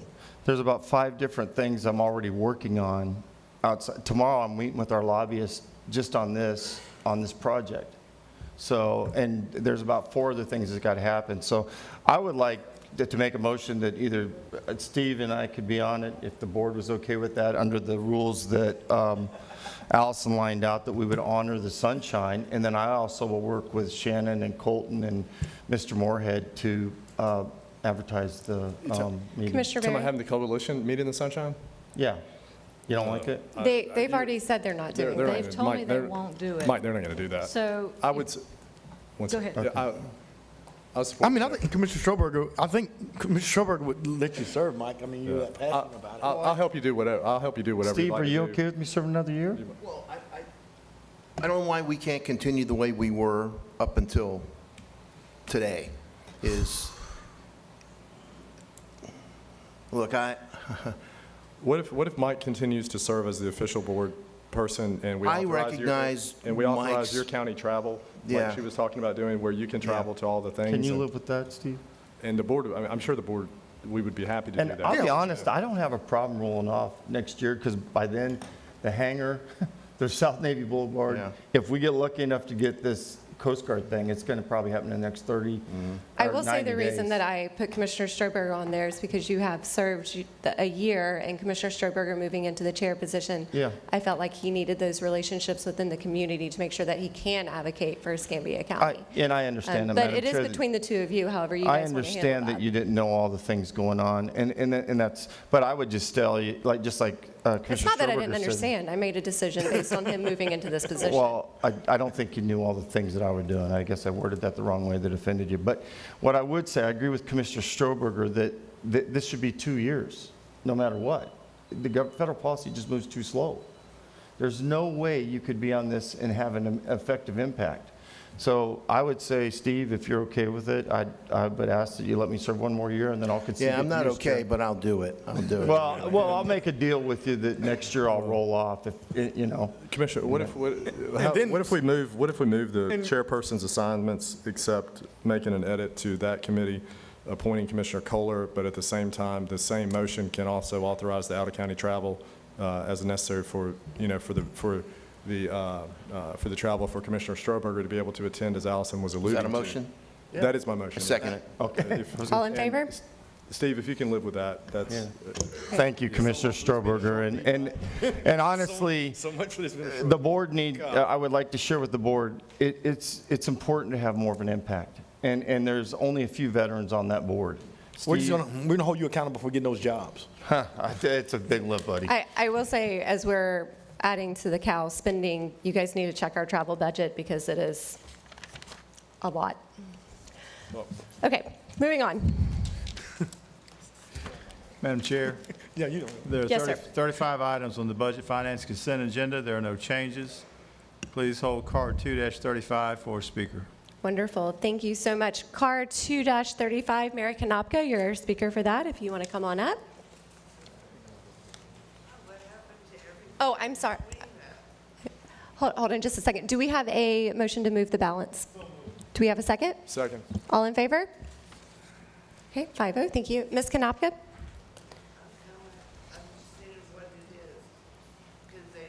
It is item number 35, the recommendation concerning a funding allocation for Leah Gibson Foundation Thanksgiving Feast.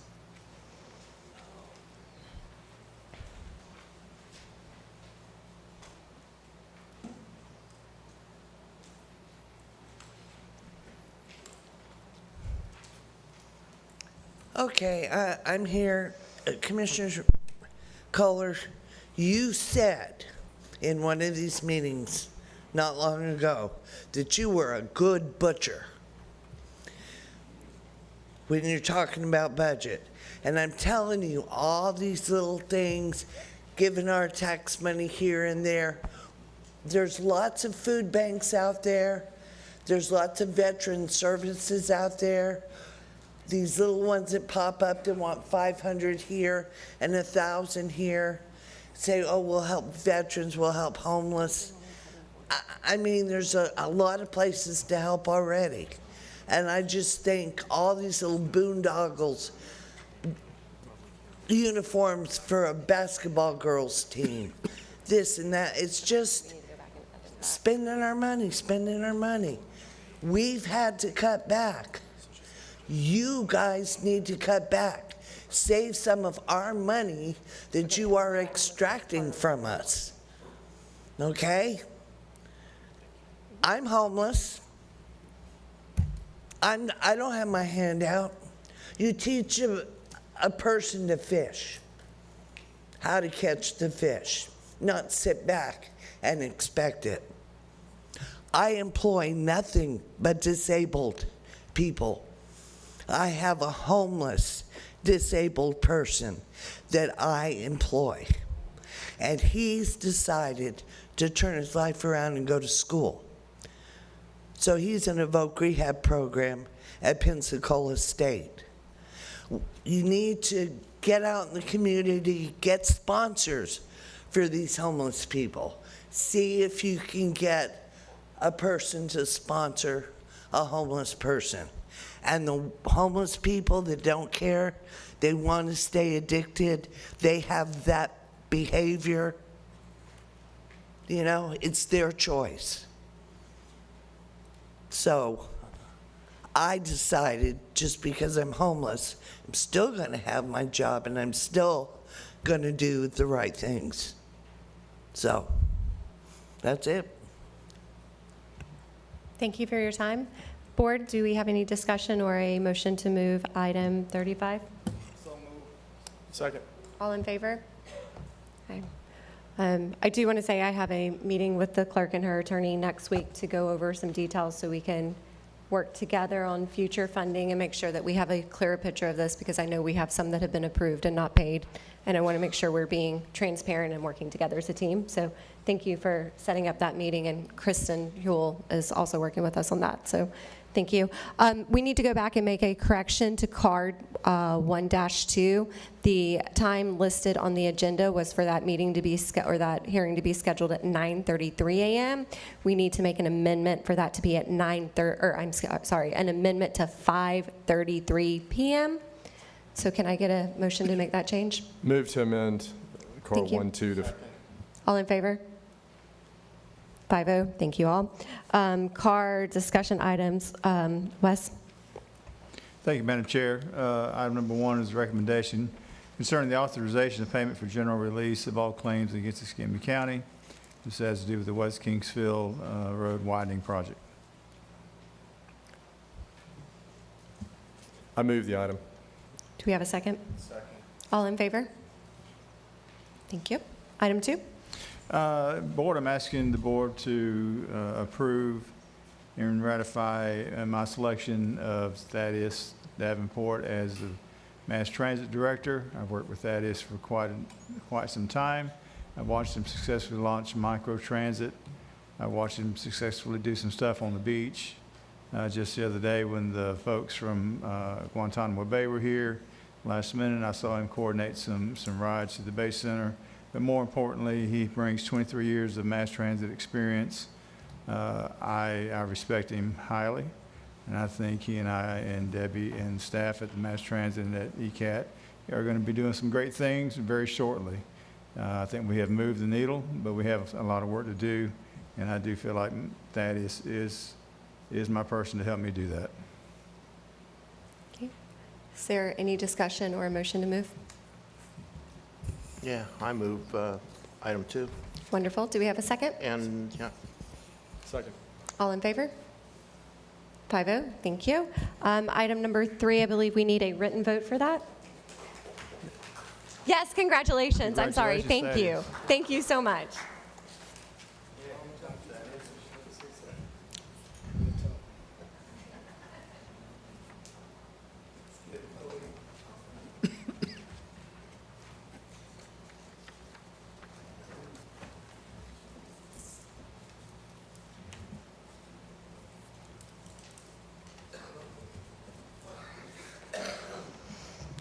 Are any applicants here? I think I see one. Any other applicants here?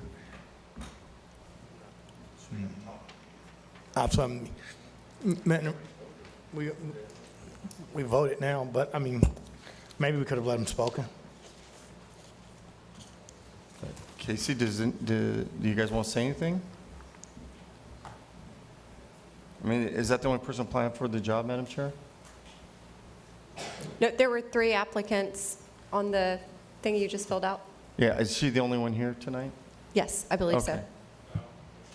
Nope, one more. Marie Matsu. Maria Mott. Okay.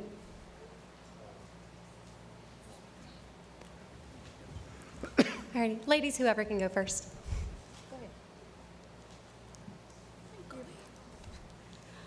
Good evening. Marie Mott, Florida Department of Health in Escambia County, applying to the board for the Northwest Florida Health Services Council. Haven't seen you guys lately, which is a good thing, so happy to be here, happy to serve on the council if you want me to. I know there's multiple applicants, and I appreciate everybody's service to the community, so. Wonderful. That's that. Thank you, and thank you for working with us on the other project with the Ferry Pass Community Center as well. Ms. Joy? Thank you. I echo my colleague, and Escambia County over the last almost 9 years has become my home. And I am very, very passionate, as you can probably hear in my voice, about the health and wellness and well-being of our residents.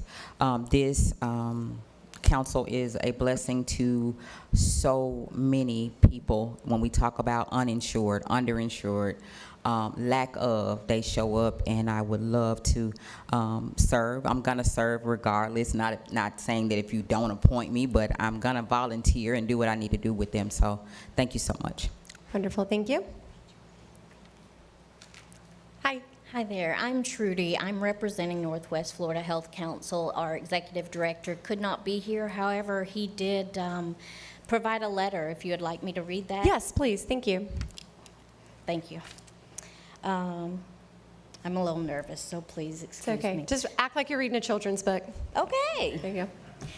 Good evening, Honorable Escambia County Commissioners. Thank you for the opportunity to address you today, and for your continued partnership and support of the Northwest Florida Health Council. I regret that I am unable to attend in person due to illness, and I'm grateful for the opportunity to share these remarks with you today. The Northwest Florida Health Council serves as the region's state-designated health planning agency, bringing together community partners to assess needs, support local health initiatives, and advance data-driven strategies that improve health outcomes across our 4-county district.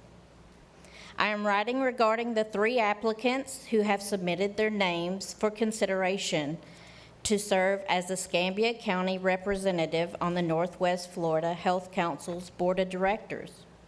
Each candidate brings unique strengths, professional insight, and lived experience that serve the council and ultimately the residents of Escambia County especially well.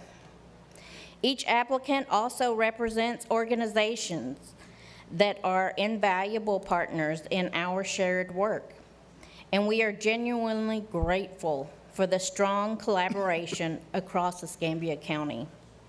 I want to express my sincere appreciation to all 3 applicants for their interest and willingness to serve.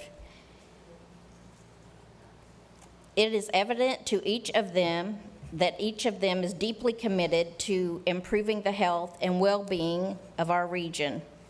I can affirm without hesitation that all 3 applicants are fully capable of representing the county with professionalism, integrity, and a shared commitment to advancing regional health priorities. Because of that, the council remains fully confident in the direction and judgment of this board as it determines which individual is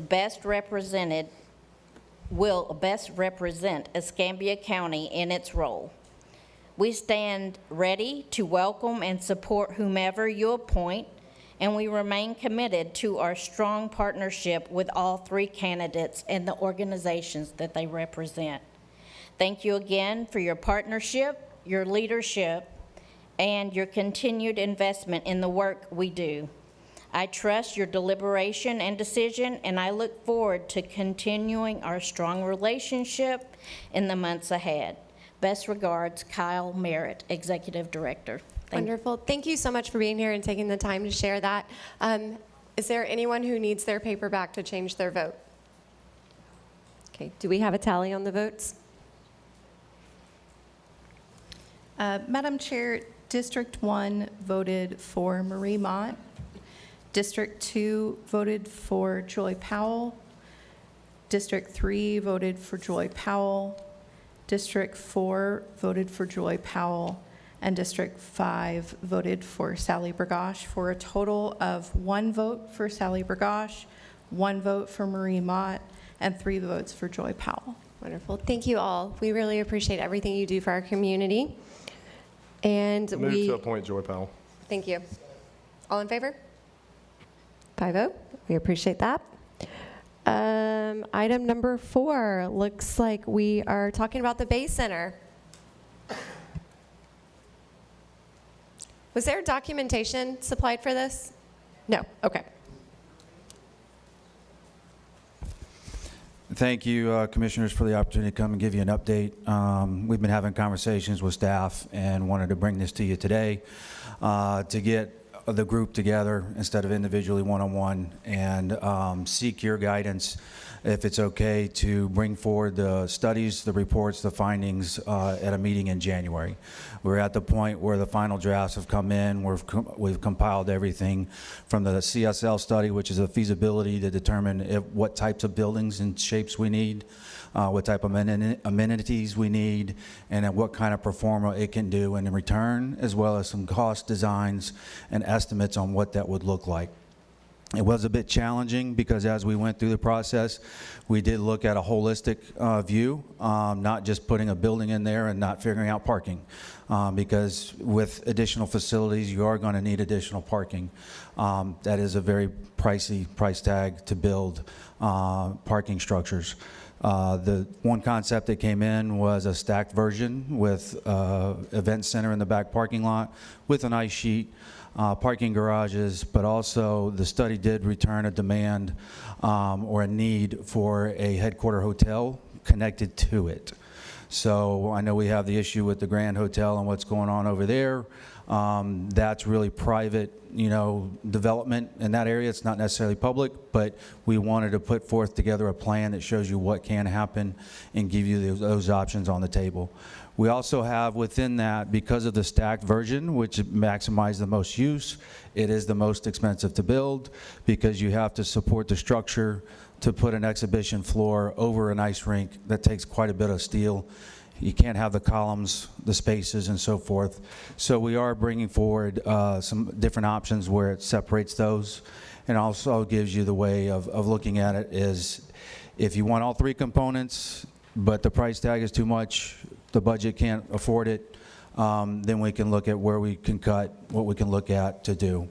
Again, still focusing on the Bay Center, the arena operations to make sure that can continue into the future with the improvements to create the revenue generation that it needs to reduce that subsidy down to 0 and make that more of a break-even operation for the county.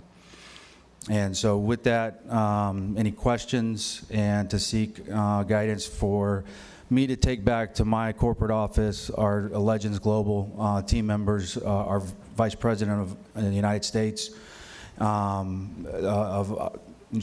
President of the United States Operations for Legends Global to see if we can get them together and finish that report and bring that back to you towards the end of January.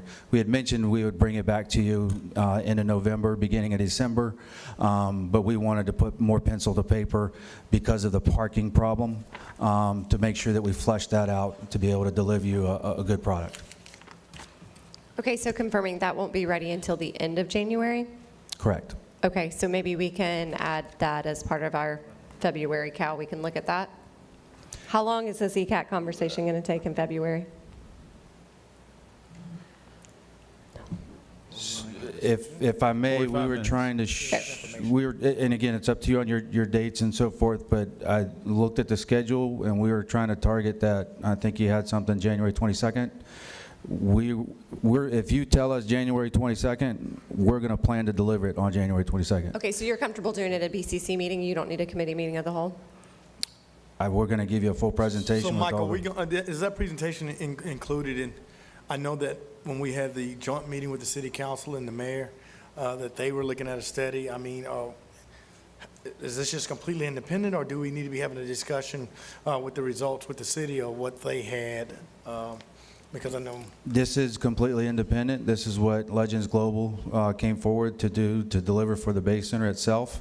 I know we had the joint meeting. I saw the mayor's press conference this week, and I was actually reached out by their economic development staff member to connect with the persons that are doing that study. We have not connected. They just called today. So we have not had any further conversation with the city, with what they're planning for the district side. Everything that we're talking about doing is on the property of the Bay Center, but keeping in mind that what we're doing on the property on the Bay Center doesn't mean now we have to build a parking facility or 2 or 3 to support that on surrounding properties. That makes sense. Commissioner Kohler? Yeah, thank you, Madam Chair. Hey, Mike, thanks for being here tonight. I had 2 questions. One was, I think, kind of oversees or highlights what Commissioner May said. I know that the mayor had his study. They had got rid of the original, and they have a new one. Is their due out still in January? I believe they're just getting started. I haven't had any conversation with the city on that side of things. They were engaged with that original group, then they had to pivot, and I think that caused a delay on trying to get that study back in time. I have some time concerns just because of what the legislature put out last year with using TDT for $1,000 per homeowner.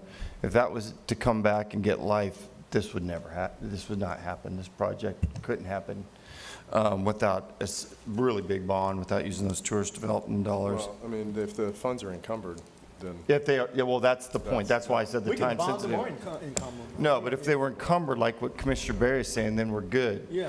That's what, so we need to keep an eye on what's going on in the legislature. But, Mike, No matter what they do, they the can amount that do it you, in June. the amount that you said, was a pretty substantial amount. And have you talked to ASM about a larger number? And, you know, we're going to have to talk to the city about their input and the DIB. Has any of those conversations been going on with you yet, or not? Yes, sir, I've had those conversations on our calls. We So have is a weekly. ASM happy with the number I want? I'll let ASM or Legends speak for themselves on that one. But those individuals that are going to make those decisions, they're planning to be here for that January meeting. Okay, that's fine. So, and that would be part of that conversation. Wonderful. So are we all comfortable having that on the agenda for January 22nd?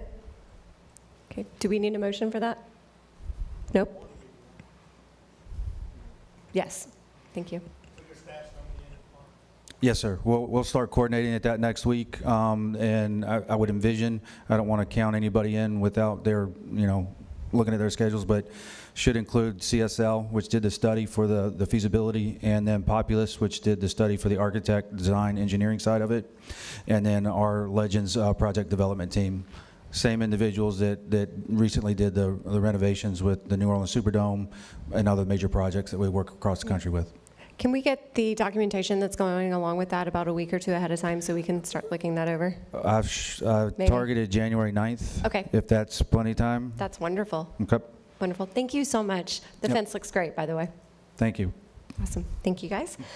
Okay, moving on. Item number 5 is being held. We do have one speaker, Charles Krupnick.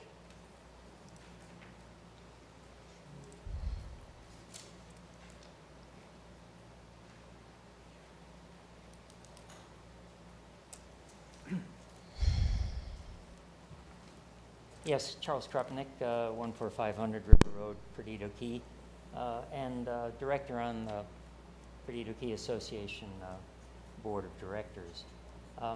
Members of the PK Board oppose oil and gas drilling off the Florida's coast, and the Perdido Key Property Owners Survey completed just a couple of months ago showed overwhelming opposition to drilling in the 2025 survey.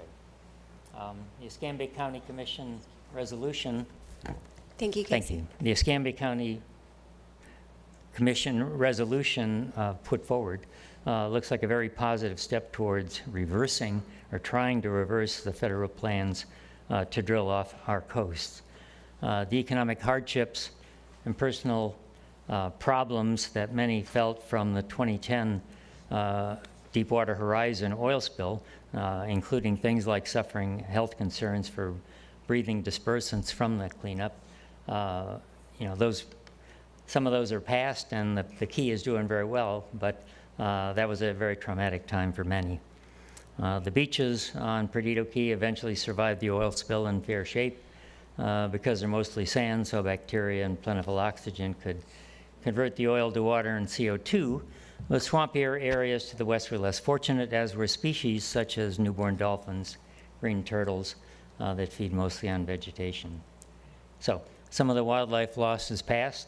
Green turtles are recovering, but we don't need any of this repeated. So again, thank you for creating the resolution. We look forward to its passage and hopefully canceling plans to drill off Florida's Gulf Coast. Thank you. Wonderful. Thank you for your time tonight. We appreciate it. Is there any discussion or motion? Okay, do we have a second? All in favor? I need you to make sure you specify what you're moving, because it's just a discussion item, so. The motion will be to put a letter in to oppose any drilling off the shores of Florida. And the backup is a resolution that opposes the offshore drilling, so if you want the board to do something different than that. So the motion is to adopt the resolution Yeah, provided in the that's fine. backup? You okay with that? Okay. Perfect. All in favor? 5-0. Thank you. Allison, the county attorney's report. There are 7 items on tonight's county attorney's report. Either myself or the Housing Finance Authority representatives who are here can answer any questions. We do have one item. Item number 5 is going to be held for speaker. Commissioner Kohler. Oh, I'm sorry. Thank you. Second. All in favor? 5-0. Thank you. Our one speaker is Mary Konopka.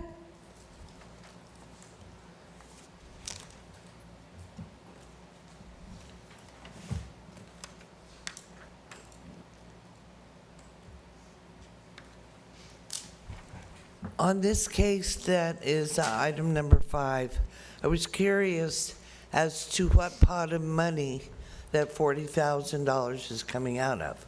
Is that the taxpayers' money? I we do know? actually believe this one is general revenue and is not insurance money, is my understanding, yes. Okay, so it's my understanding the person, Bobby Stromass, hurt his foot in defective grate or something like that. So it would be nice if we'd have such a pretty town if they would kind of patrol and check things out, and whatever department's in charge of that, to keep us out of these problems. Just like it would be great to have real roof inspections, because I think that's going to come back and bite somebody. Now that I've told everybody that you don't really get a roof inspection. When you get an inspection, you just get a little letter. And that's a slap in the face, especially to the elderly who can't get up on their roofs and double check anything.